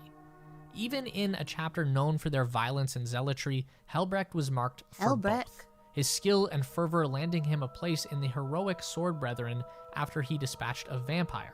Yeah, 40k has vampires too. A Anyway, he vampire! didn't stay in the Brethren long before the marshal of his crusade was killed and Helbrecht was elected in his place. He would inevitably rise even higher, getting elected as High Marshal through unanimous vote after the death of his predecessor towards the end of M41. As his first order, he immediately started a new crusade to avenge his slain leader, as is tradition for new High Marshals. But just as he closed in on his quarry, the Black Templars would be summoned to fulfill their oaths to reinforce Imperial holdings against the green tide of the dreaded Orc warlord Ghazghkull's infamous Waaagh on the war-torn world of Armageddon. Ghazghkull would escape, and while the Templar would pursue with the help of Commissar Yarrick himself, the two would fail to catch the brutal and cunning Orc warlord. Helbrecht's next crusade would not end any better as he was defeated by the Necron Stormlord Imhotep. Instead of slaying Helbrecht when he had the chance, the Necron Lord severed his hand in order to shame him. Helbrecht would at first seek atonement for his loss, but he would soon see the lost hand as a symbol of a comparable sacrifice made by his Primarch Rogel Dorn, and would instead use his loss as a source of faith. He would eventually find victory against Imhotep, who would escape just as Ghazghkull had done before. Helbrecht would continue his crusades of vengeance until the formation of the Great Rift at the close of the 41st millennium. This is when the Templars began to receive new Primaris recruits and promptly slaughtered them all as they believed them to be an affront to the Emperor's perfect vision. It would take a visit from Guilliman himself to change Helbrecht's mind, as the Primarch had to convince the High Marshal that there was a spark of the divine in the creation of the new Primaris Marines. And while Helbrecht did accept that framing and instructed his marshals to begin allowing new Primaris neophytes into the fold, it took a great deal more convincing to get the High Marshal to abandon his crusade against Ghazghkull. In the end, Guilliman had to shame the proud Templar by reminding him that petty vengeance could not come before his oaths to the Emperor. The Templars were needed to defend the Imperium now more than ever. In order to make up for the guilt Helbrecht felt when he realized Guilliman was right, he gathered his newly promoted marshals and endorsed and encouraged them to lead their own crusades, reclaiming what was lost during the formation of the Great Rift. The most recognized piece of equipment that the High Marshal bears is the Sword of Sigismund, a massive black power sword that has slain over 1,000 champions of chaos throughout the millennia. He pairs this with Ferocity, a combi meltagun that is devastating to infantry and heavy armor alike. Helbrecht has even finally allowed himself to become a Primaris Marine, and so armed and armored with old relics, new biology, and renewed faith, the High Marshal of the Black Templars has set out once again in pursuit of the enemies of the Imperium. Contrary to their overzealous counterparts, the Crimson Fists are perhaps the most traditional and standard of the Imperial Fists successor chapters on our list. The only real out-of-place aspect of this chapter would be the organization of its first company. The Crusade Company, as it's called, was to have no more than 128 Space Marines in it, and it would be always personally led by the Chapter Master, who at this time is the stoic and insightful Pedro Cantor. We unfortunately know very little about his early career, not because the Imperial Fist successor was particularly secretive, but because the entire chapter was almost destroyed in a cataclysmic and surprising Orc invasion of their home planet, Rin's world, in 989 M41. At that time, Cantor had been chapter master of the Crimson Fists for only 89 years, and his force had recently been diminished from fighting in a handful of fierce campaigns in the years prior. While Cantor was out making a routine inspection of the furthest reaches of his chapter's fortress monastery, the world shook with a blinding flash, and a massive explosion reduced their headquarters and 3/4 of the remaining warriors of the Crimson Fist to ash. A rock, an asteroid fitted with engines and used by orcs to invade planets, had slammed directly into the sturdy fortress. Honestly, it was probably the only thing that could have destroyed it so completely. However, orcs are wildly resistant to damage, and hundreds of thousands of boys would begin swarming across the countryside. Faced with total annihilation, Cantor and his remaining Marines did the most difficult thing any Sons of Dorn had ever done. They ran. Cantor gathered his surviving brethren and traveled 10 days to link up with the planet's defense forces, reuniting with other wary survivors who had been fighting hit-and-run skirmishes with orcs. Together, they managed to defeat the main Xenos force, but the battle for Rin's world would become an eternal stalemate even with the intervention of more than a dozen different chapters rotating in and out of service in hopes of reclaiming the world. Cantor was able to save the traditional weapon of the chapter masters of the Crimson Fists, a relic power fist fitted with a special armor-piercing stormbolter named Dorn's Arrow. Using this together with his wits and strength, Cantor continues to fight for his chapter, slowly bringing it back from the brink of extinction. There has been no word on if the Crimson Fists have been bolstered by new Primaris recruits, but Cantor was listed among the Imperial commanders present for the War of the Beasts in the beginning of M42. Though his chapter may still only be at half their strength, Cantor and his brothers continued Dorn's legacy by fighting as though they had never been broken. The Grey Knights are supposedly kept secret from all the other chapters, as their work is closely tied to controlling the spread of chaos. So their deeds must be kept secret, and their orders given mostly by the Inquisition's Ordo Malleus. Their recruits are all psychers, rigorously picked and even more rigorously trained afterwards, as they need to be the strongest of minds in order to combat the powers of chaos. Facing the worst horrors imaginable, the Grey Knights must master the powers of the warp to defend themselves without falling to its corruption. Because of this, they are incredibly powerful Marines, and the current chapter master is perhaps one of the most powerful psychers humanity has ever produced. Supreme Grandmaster Kaldor Drago is a close quarters specialist, recognized early on for his unbreakable will. As a battle brother, he achieved a legendary feat, defeating... If the Emperor's number 1 and Magnus is number 2, is he number 3? Or am I missing someone? Top 10. Top 10 psychers. Yeah? And banishing the demon prince Makar back to the warp. But this victory came at a cost. Makar cursed Drago, vowing that the next time he set foot on Aquilim, he would be doomed to wander the warp for a millennium. We don't hear from Kaldor again until he ascends to the role of Supreme Grandmaster due to the death of his predecessor at the hand of the corrupted Primarch Mortarion. In his moment of rage, Kaldor would shatter Mortarion's body and carve his predecessor's name into the demon Primarch's heart before banishing him back to the warp. An insult that burns Mortarion to this day. Jeez! My queen. Thank you for the resub, Sorrow. Top 10, okay. He's arguably the biggest Mary Sue in the whole setting. Oh, I mean, carving your name into Mortarion's heart. Carving your Primarch's name into Mortarion's heart's kind of... There, Drago banished Makar once again, and the defeated Demon Prince made good on its curse, dragging Drago into the warp just as promised. But it turns out the Supreme Grandmaster of the Grey Knights was blessed with an incorruptible resolve, and so he has just happily stayed in the warp, killing any demon he comes across. It's a real, I'm not stuck in here with you, you're stuck in here with me kind of situation. He has survived alone with nothing but his sanctified Terminator armor, his relic storm shield, and the demon-slaying force sword called the Titan Sword. And his audacity. He continues to hunt and audacity. destroy the forces of chaos on their home turf, walking around in their realm like the literal 40k version of Doom Guy, while occasionally popping back into reality for a fight and some quick words with his warriors. The Dawn of War games were a hugely influential part of 40k history, and so it makes sense that we would take a look at the Blood Ravens leader, Gabriel Angelos. These servants of the Imperium have no recorded origin and have been rumored to be successors of various legions. Some say Imperial Fists, others say Ultramarines, and some even whisper that they might be Thousand Sons' successors.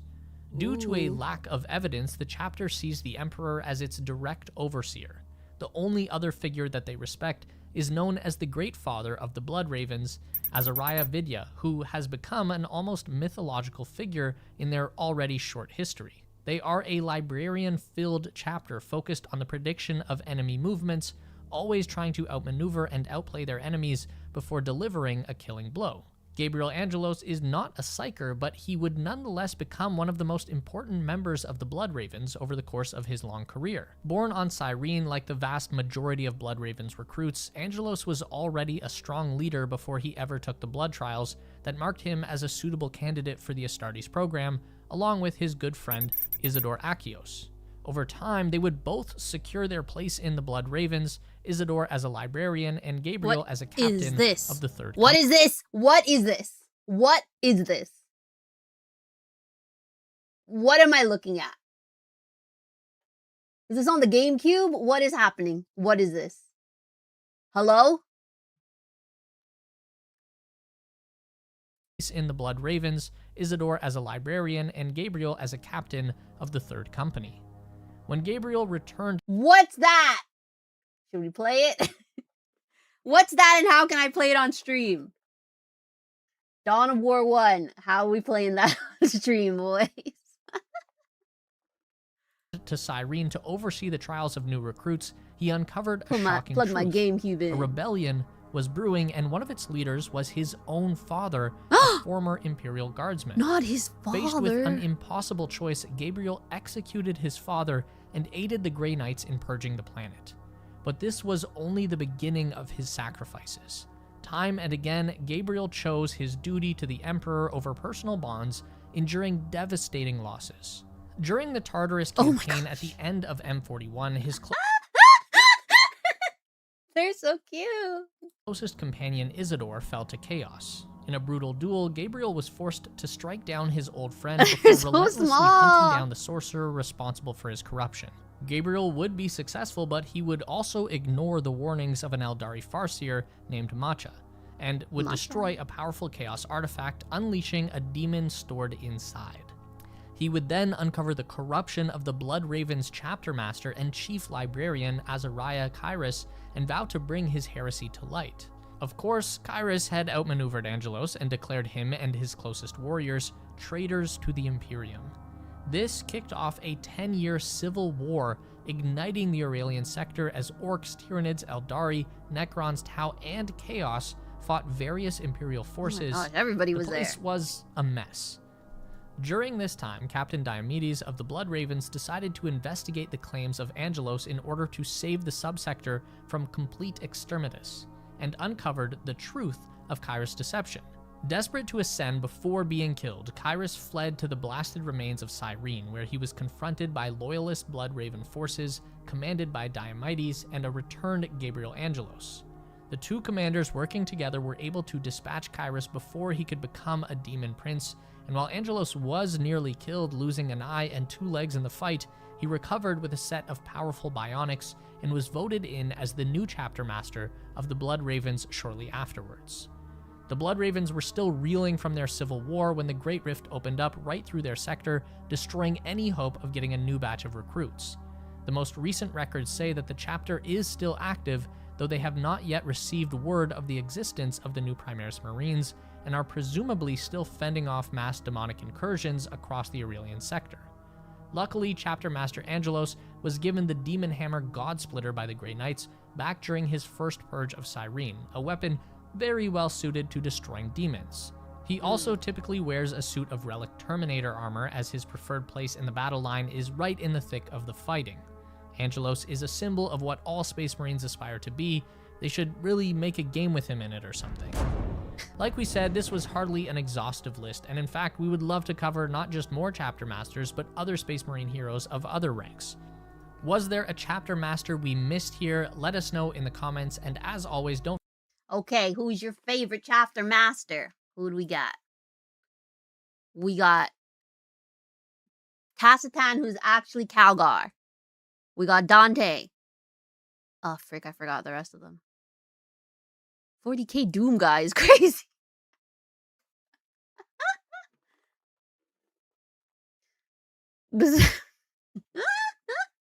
We got Beaky. I think Dante and Calgar are my favorite. I liked Beaky. Okay, so this was the 10 most powerful chapter masters released last year, but a month ago he made the 10 most powerful Space Marine chapters. Okay, because there are powerful guys who never made chapter master, right? There are powerful guys who never got to be chapter master, like, because Shark Boy is not in here. Hello, where's Shark Boy? Gabriel is the GOAT. Dante is the correct answer. Marnie, okay, we got a good variety here. Mephiston, He's super powerful. He's top 5. He wasn't here. So, like, who is the strongest space marine in each chapter? 2 hours? Okay, brother. I don't know about all that. Okay, we learned about chapter masters. We learned about Dante. What's next, guys? I think we're closing the chapter on the Blood Angels and Sanguinius. What's next? Who are we going to next? Is it time to go? Is it time to answer your calls and go into Guilliman and the Ultramarines? What else? I had a list somewhere. This is what happens when you sprain your ankle. You lose track of everything.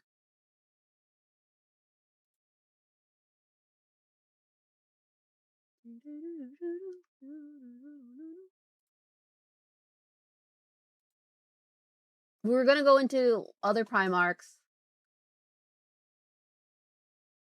Blood Ravens. What Primarch was next? It was Guilliman, wasn't it?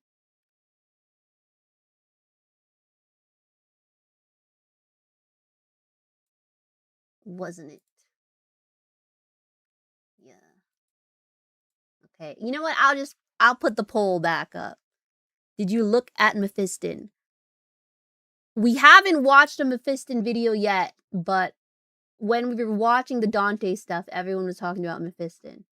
What list would he be on? Because he wasn't chapter master, right? But he's a big guy. He should be on the list.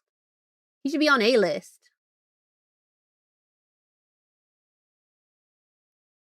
Ferris! Guilliman or Ferris? Okay. That'll be the poll. Guilliman or Ferris? He's a chief librarian. Okay, so the top chief librarian list. Got it. Got it. That'll be the poll for next week. So I guess we haven't wrapped up the Blood Angels since we didn't talk about Mephiston. Let's see. How do you spell Mephiston? Hey.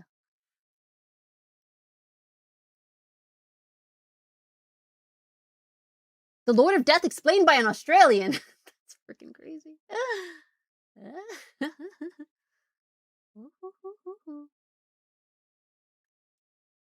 Ooh, the Remembrancer and the Amber King. That's a good one. A 3-hour one by the Amber King. Woof. Woof. I guess we can watch Mephiston. Since we're talking about best boys, we can watch the Mephiston one.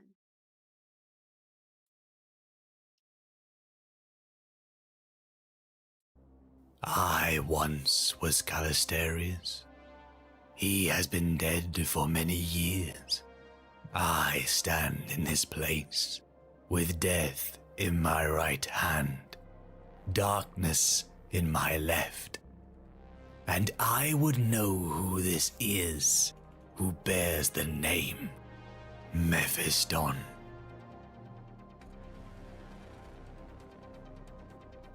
The Angels of Death are the most battle-hardened warriors of the Imperium, and as such their countenance is marked Some people like that. with the grim promise of destruction.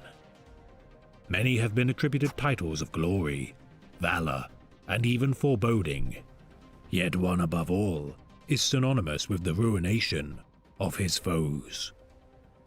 The Lord of Death and Chief Librarian of the Blood Angels, Mephiston.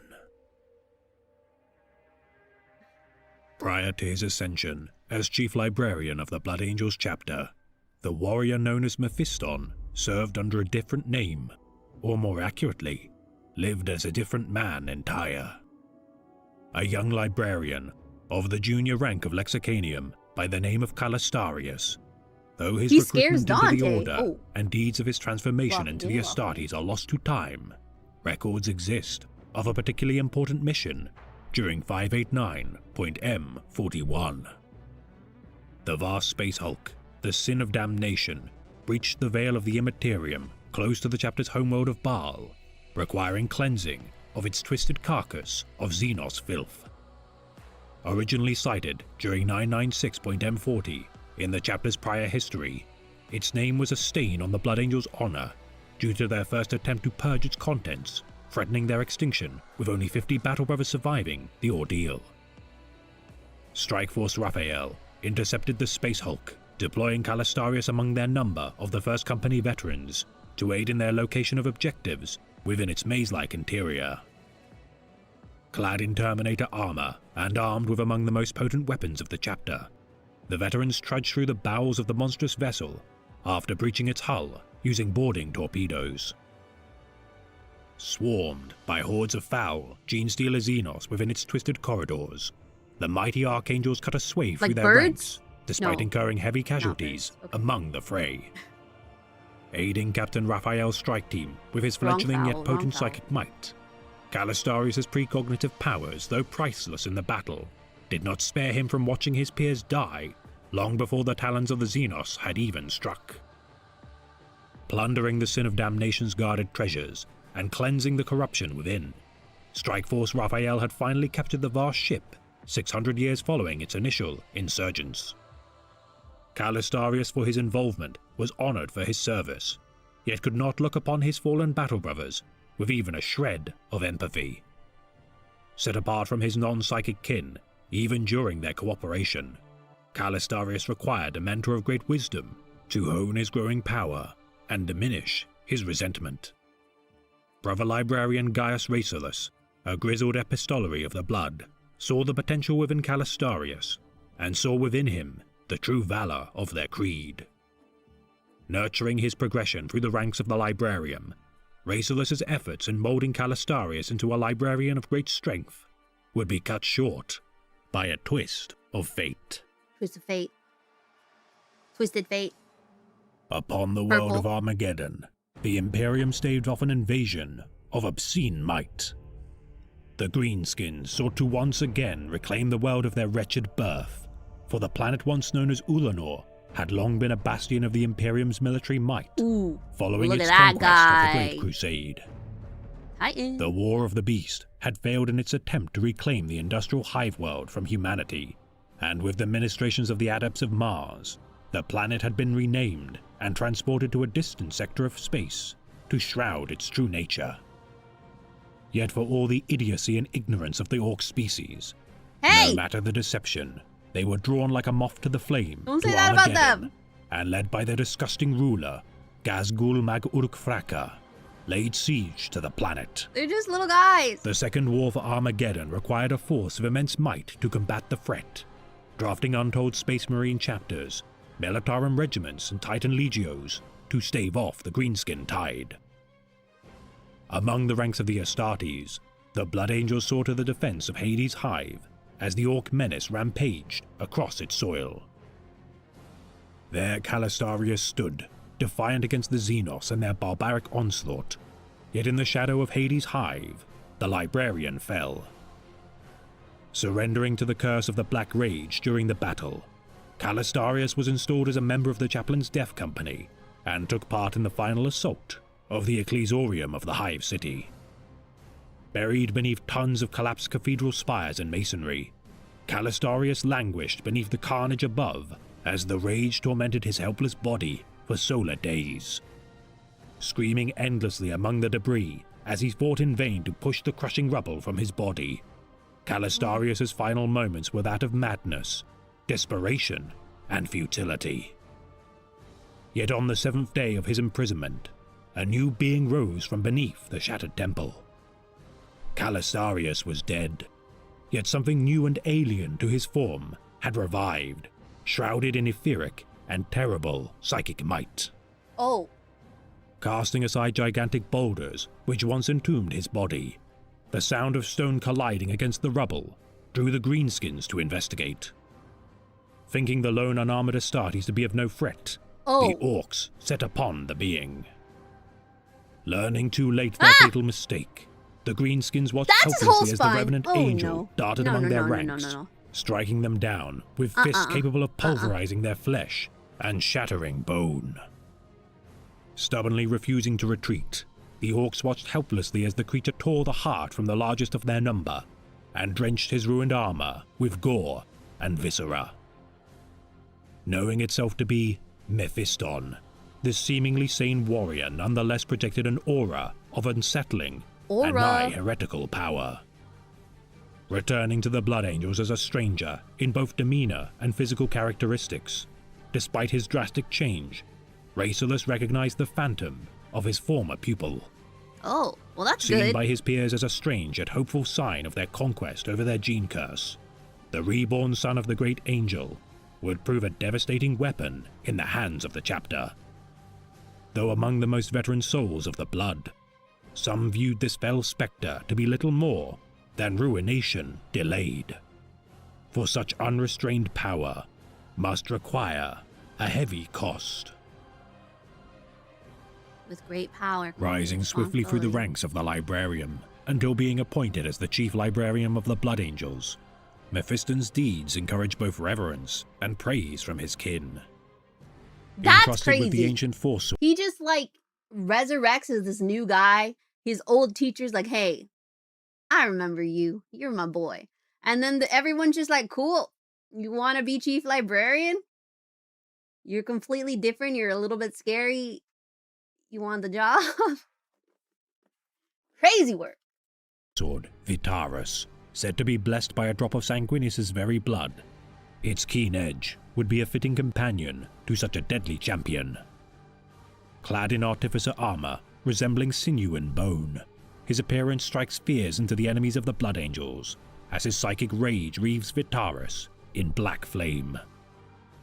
Believed by many to be a savior of his chapter, and the only soul capable of abolishing their gene curse from their bloodline, despite his widespread praise, Mephiston's actions would not absolve him of scrutiny. His uncanny and strange coinciding lack of resemblance to his former self, many within the chapters of the Blood could not bring themselves to trust a being exhibiting traits so intertwined with the powers of the warp. The Calistarius of old was once talkative, and regardless of his otherness, sought the bonds of kinship with his battle brothers.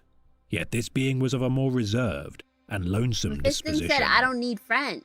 Spending hours on end, alone within his personal quarters, deep in silent contemplation, his countenance, whilst retaining traces of noble bearing, also displays affects of unease and secret burdens. His powers bolstered beyond measure with his domination of the Black Rage, Mephiston now exhibits psychic power beyond the scale of any psyker of the Imperium, with exception given to the Master of Mankind. Known as the Lord of Death by the Blood Angels, such an attribution is well earned due to Mephiston's utter mastery to not only defy Death's embrace, but to deliver his foes to its clutches. Some believe him to embody a fragment of Primarch Sanguinius' own suppressed rage, and due to his position as leader of his chapter's Psyker Order, he is among the most powerful individuals to fight in the name of the Emperor. Trusted and respected by his own chapter master, Commander Dante above all of his council, the left hand of the Lord of Angels is given immense autonomy in order to preserve the integrity of their chapter. Among his initial deeds as chief librarian of the chapter, Mephiston would reconcile with his former friend, Reclusio Quirinus, within the adrift vessel, Eclipse of Hope. Recovering a seemingly ancient statue depiction of Sanguinius facing Horus Lupercal from the word-bearers on the planet of Philin, Mephiston saw within it a deeply troubled presence.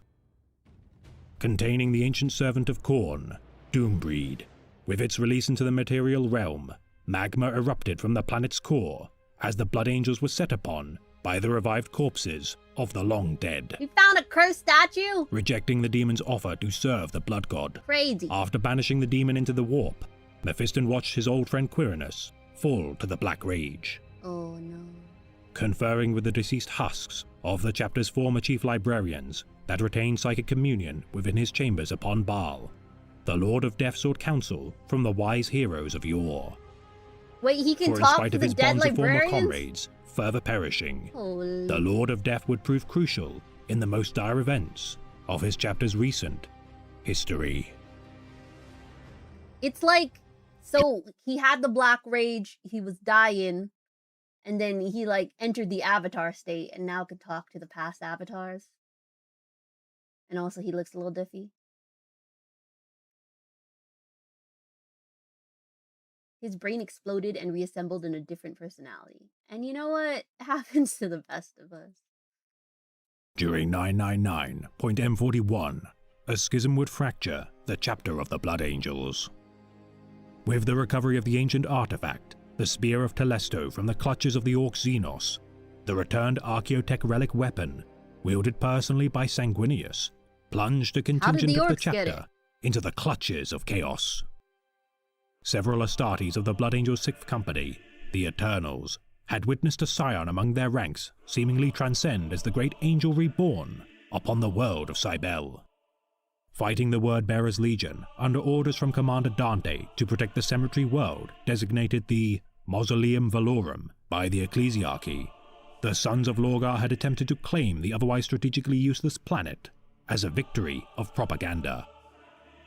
Inquisitor Steele of the Ordo Hereticus aided the conflict waged by the Blood Angels as a long-standing ally of the chapter, yet none within their ranks knew of his true allegiance. A servant of the Changer of Ways, Sinch, Inquisitor Steele entrusted the recently recovered Spear of Telesto to the young Astartes Archeo in order to further his own schemes. The relic's reaction to Archeo's blood imprint, empowering him with the might of the great angel, the scion of Sanguinius, tore through the Word-Bearers' ranks alongside his brother Rathan and foiled their efforts to claim Cybele.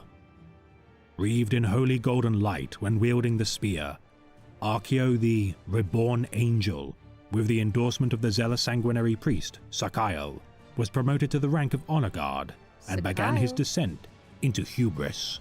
Oh no. Rathan watched his blood brother's ego burgeon as he demanded his armor be reforged into gold, alike to the Sanguinary Guard, and with his seeming miracles made upon the assault of the planet of Shenlong, Rathan transmitted a warning to Commander Dante. Dispatching Mephiston to investigate the actions of Inquisitor Steele and the ascension of Archeo the Blessed, the Lord of Death's psychic powers would be a fitting means to detect the potential taint of chaos. Arriving upon the shrine world of Sabian and judging Archeo's deeds, Mephiston detected the insidious mark of chaos within him and denounced the reborn angel as a false prophet. Declaring Inquisitor Steele as a heretic to the Imperium, the Lord of Death challenged Archeo to a duel. Get his ass. Yet in his stead, the recently promoted Sergeant Rathan requested the right to face his blood brother in Mephiston's stead, for he had long doubted the veracity of Archeo's divinity and believed himself to be the only Astartes responsible for bringing his kin to heel. Seeing a vision that it was Rathan's destiny to face his brother in battle within his mind, Mephiston allowed them to duel to the death. Slaying Archeo by impaling his heart with the Spear of Telesto, the Angel Reborn begged his brother for forgiveness as the light faded in his eyes. The architect of the deception, the greater demon Malphalax, revealed itself to the Blood Angels and laid bare its bargain with Inquisitor Steele and the Word-Bearers' Warmaster, Garand. Their plan to turn the Blood Angels chapter to the thrall of chaos foiled with the death of the false Messiah and his plans in ruin, Malphalax possessed Inquisitor Steele's body. Manifesting as a Lord of Change, Malphalax would be confronted by Rathan before its influence could corrupt the present Blood Angels with the curse of the Black Rage. Banishing the greater demon with the Spear of Telesto, Rathan watched as the Lord of Death once more succumbed to the Black Rage. Again? Directing the relic's power upon Mephiston, Rathan the Ready's actions broke the hold of the curse and returned the Chief Librarian to sanity once more. Burning Archeo's remains upon a pyre to respect his tragic downfall, which had been no fault of his own, those that had followed him learned the harsh lesson in the insidious nature of chaos. Recovering the fallen bodies of the slain and transporting them to Mephiston's personal warship, they would be stripped of their ceramite and shackled. The sanguinary priests believed their gene seed to be tainted beyond recovery, yet despite such misgivings, Mephiston demanded all their gene seed to be retrieved and secured for the return to Baal for Dante to decide its fate. The civil war was over, yet many brothers of the blood had fallen by the manifested schemes of chaos. Mephiston had once again been held ransom by fell powers, yet as future disaster threatened the chapter, he would not stand idly by. Returning to his chapter alongside Sergeant Rathan, the deeds of the young warrior would be relayed to Commander Dante. Offering Rathan the position of captain for his actions, the young sergeant refused the offer and chose to instead earn the position with continued persistent service to his chapter. Requesting Mephiston to give clemency to the battle brothers of the 6th Company who had followed Arceo's false crusade, the Lord of Death would honor the wishes of Rathan. As Rathan the Ready continued his service in the name of the Angel, Mephiston's own quest to master his insurmountable power began in earnest. The Lord of Death could not allow his surrender to the Black Rage again, and in his journey to control his nature, now compounded by the expanse of the Great Rift, Epistolary Racelus would stand by his side, as well as the young Lexicanium, brother Lucius Andros. Venturing through the warp to the shrine world of Divinitas Prime, with its separation from the Imperium due to the lost light of the Astronomicon, Mephiston and his band of warriors would find the planet embroiled by religious civil war. Fighting over the ancient artifact, the blade Petrific, said to be forged by the Master of Mankind himself. With the intervention of the pawns of the Changer of Ways, the planet revealed its true nature. Confronted by the demonly possessed being, Pieter Zarambus, following his duel with the creature, Mephiston would realize the blade Petrific had been spirited from the Blood Angels by the planet's Chaos Cultists. Allowing them to retreat from the planet, the Lord of Death would forego claiming the blade for a time, in order to quell the plots of Tzeentch, for in his heart, he knew that such a relic would not aid his toil in quelling the Black Rage. With the eclipse of the 41st millennium drawing ever closer, a battle of cataclysmic proportions loomed large over the Baal sector. The Krypton Shield, a defensive network devised to protect the homeworld of the Great Angel from its enemies, collapsed. Hive Fleet Leviathan, the hated foe of the Blood Angels, unleashed its swarms to consume the legacy of Sanguinius. Petitioning the majority of the successor chapters of the Blood Angels for aid, Commander Dante prepared every blade, bolter, and voidcraft to defend Baal from the insatiable hunger of the Great Devourer. As the chapters of the Blood fortified the Baal system for war, Dante knew in his heart that it would be a war for survival, with losses so vast that many chapters of the Blood would become extinct should they falter. Outnumbered by the largest invasion of the Tyranids ever recorded by the Imperium, the valiant sons of the Angel fought tooth and nail to preserve their holy ground. Their enemy adapting its probing assaults and outmaneuvering every counter-offensive strike, even with the Lord of Death carving swathes through their number, it would not be enough. Knowing the nemesis of the chapter, Kabanda, to be preparing to capitalize on their weakened state during the fray, the Lord of Death would confront the Prince of Khorne. Gathering the most powerful librarians of the chapter to oppose the Bane of the Ninth, the Librarium opened a portal to the realm of Khorne in order for Mephiston to quell the threat before its arrival to Baal. Dueling Kabanda with fury and unimaginable might, despite his best efforts, Mephiston could not best such a being in the heart of its domain. Though failing to prevent Kabanda from breaching the mortal realm, the combined strength of the Blood Angels would manage to banish it from the Materium on the soil of Baal Primus. As Kabanda faced the Tyranids and Knights of the Blood chapter, Mephiston and his librarians desperately toiled to escape the Bloodstone mines, whilst the devastation of Baal concluded. Yet fortune smiled upon the sons of the Angel, for the avenging son of the Emperor, Rabute Guilliman, aided in their plight by unleashing the full might of his vast Indomitas crusade. Baal had been saved, and for his part the Lord of Death had prevented its destruction. Yet if anything had been learned from his chapter's brush with extinction, he would need to grow stronger, to protect his kin.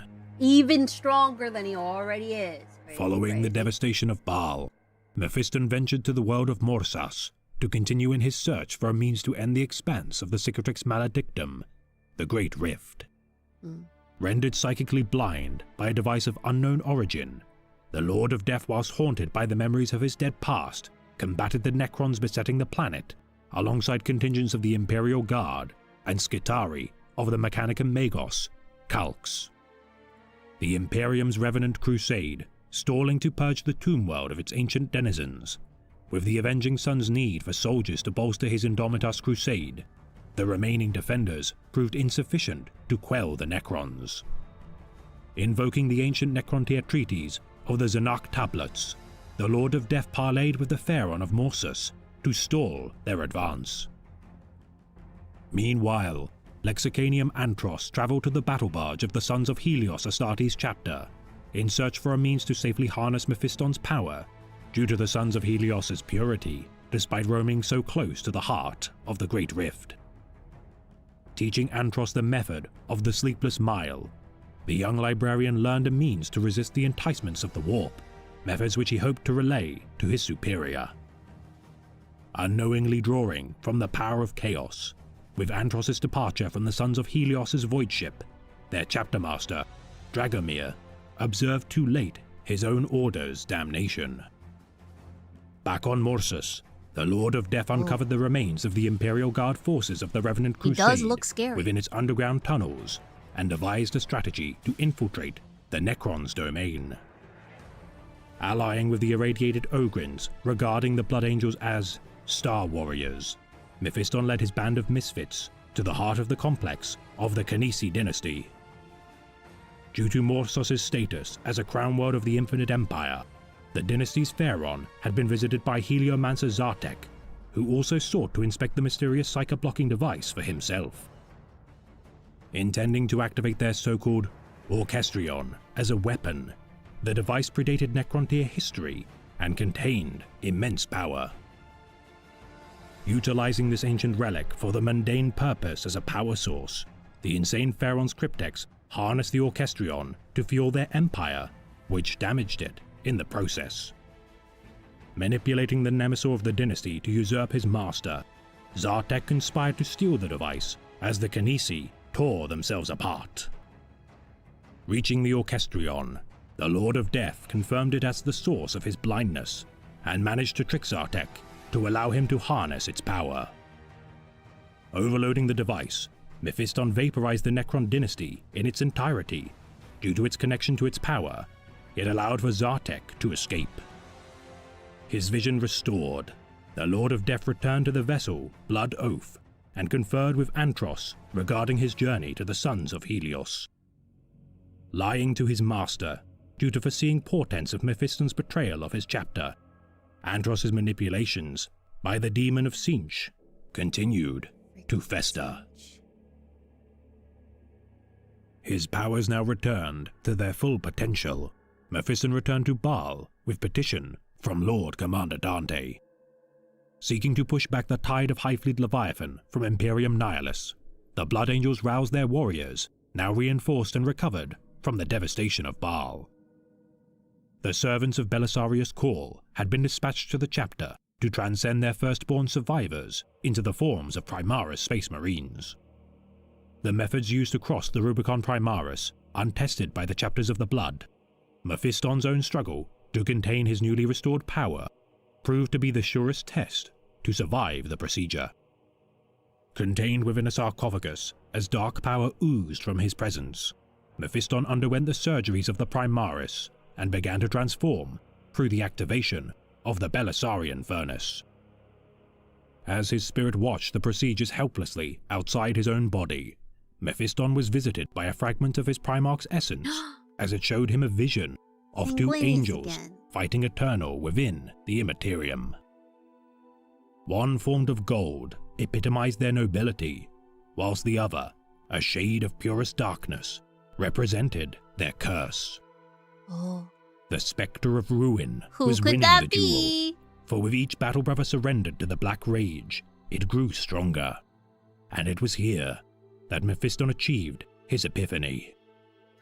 Offered a choice by the form of Sanguinius, Mephiston must choose to embody and burden the terrible angel to stave off their ruination, or allow for it to enslave his chapter to madness.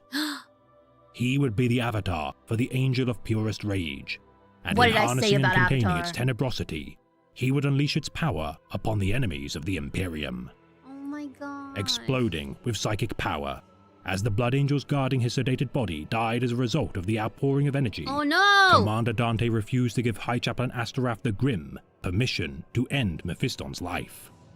Oh, Containing Dante. his power with his full awakening, Mephiston He's had freaking going crazy with it.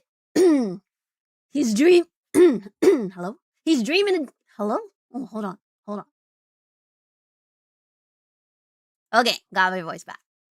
Sorry, voice changer. Just kidding. He's freaking dreaming about Sanguinius on the table, like, oh my gosh, it's going to be my destiny to be the dark angel to Dante's golden angel. I gotta do this for all of you guys. I gotta accept this fate, and he's on the table freaking dying, killing other blood angels, and the people performing the surgery are like, we gotta kill him. And Dante's like, don't you freaking dare kill him. Keep going. Crazy work. Dante's a real one. had transformed into a form befitting his burgeoning power, and now as a Primaris Space Marine Psyker, laid the way third for his glow brethren up to follow in his footsteps. Lord Commander Dante, despite his age and frailty, following his injury during the devastation of Baal, endured the procedure following Mephiston's recovery as a matter of course. Okay, so I was curious about that when we watched the Dante video. So Mephiston got the procedure done, and that unlocked his dark potential, Avatar of the Darkness. And he survived. And then Dante was injured, and then he saw that Mephiston did it, and he was like, got it, I'll do it too.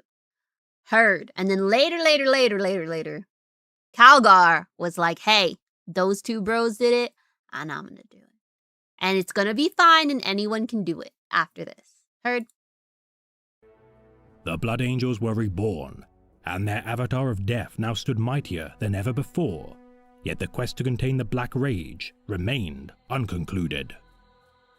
Embarking to the world of Sebassus within close proximity of the sundered homeworld of the Thousand Suns, the secrets of Mephiston's powers would soon be revealed. Achieving passage through the Cicatrix Maledictum via the capture and compact made with an Eldar Harlequin, the warriors of the Lord of Death utilized the Eldari Webway to reach their goal.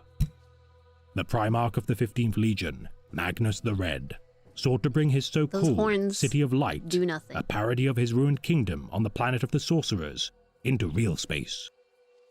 Hoping to broadcast a psychic signal to pass through every Psyker within the Imperium to draw them to the city, the Demon Prince Zadkael offered a means to fuel their broadcast. Having planted the seed of betrayal within Antros and orchestrating the power imbued within Mephiston from the start, his grand ploy to harness the Lord of Death's now gargantuan psychic might would prove a fitting conduit. War erupted upon Sebassus among the ranks of the Imperial Guard regiments stationed on its surface, and with the capture of such soldiers, a sect of Chaos cultists summoned Zadkael into the material realm. Arriving at Sebassus, Mephiston and his men managed to save the Loyalist Guardsmen, and began his investigation of the 9 mountain peaks, which in truth were silvered tower constructs. Captured by the servants of Sinch as they began their ritual to sacrifice his being for their own malevolent plans, the Lord of Death split his form into 3 parts in order to foil their designs. His spirit aided his battle brothers in combat. His soul hunted Zadkael as it retreated to Soritarius, and his physical form seized the ritual stone in order to absorb its heat and slow its fueling of the ceremony. Entering the City of Light, Mephiston confronted Zadkael, now empowered through Antros's betrayal of his own master. Realizing the error of his ways, Antros unleashed his psychic power to aid in nullifying the Chaos ritual, and caused the Silver Towers to be transported into the realm of Chaos. Following Zadkiel's banishment to the Immaterium, Magnus the Red rewarded his failure by transforming his form into a soul imbued with the torment of an entire astropathic choir. Mephiston, through his trials, learned to master his powers to their full extent, for now he finally had the strength to shoulder the burden of his chapter's curse. Ooh. For the And Lord you of leveled Death him up. is not a title attributed for mastery to end the lives of mortals, but regards his role as the twice-damned master of the phantoms of the past. Gorgeous. I Gorgeous. have escaped the curse. The tales are true. However furious the fight, the usual hunger does not haunt me. My heart no longer pounds with those terrible lusts. I have escaped the doom of our chapter. I am unfettered, free to finally prove our nobility. I have the power to avert the grim fate that hangs over us. This slow, gnawing decline. This gradual death.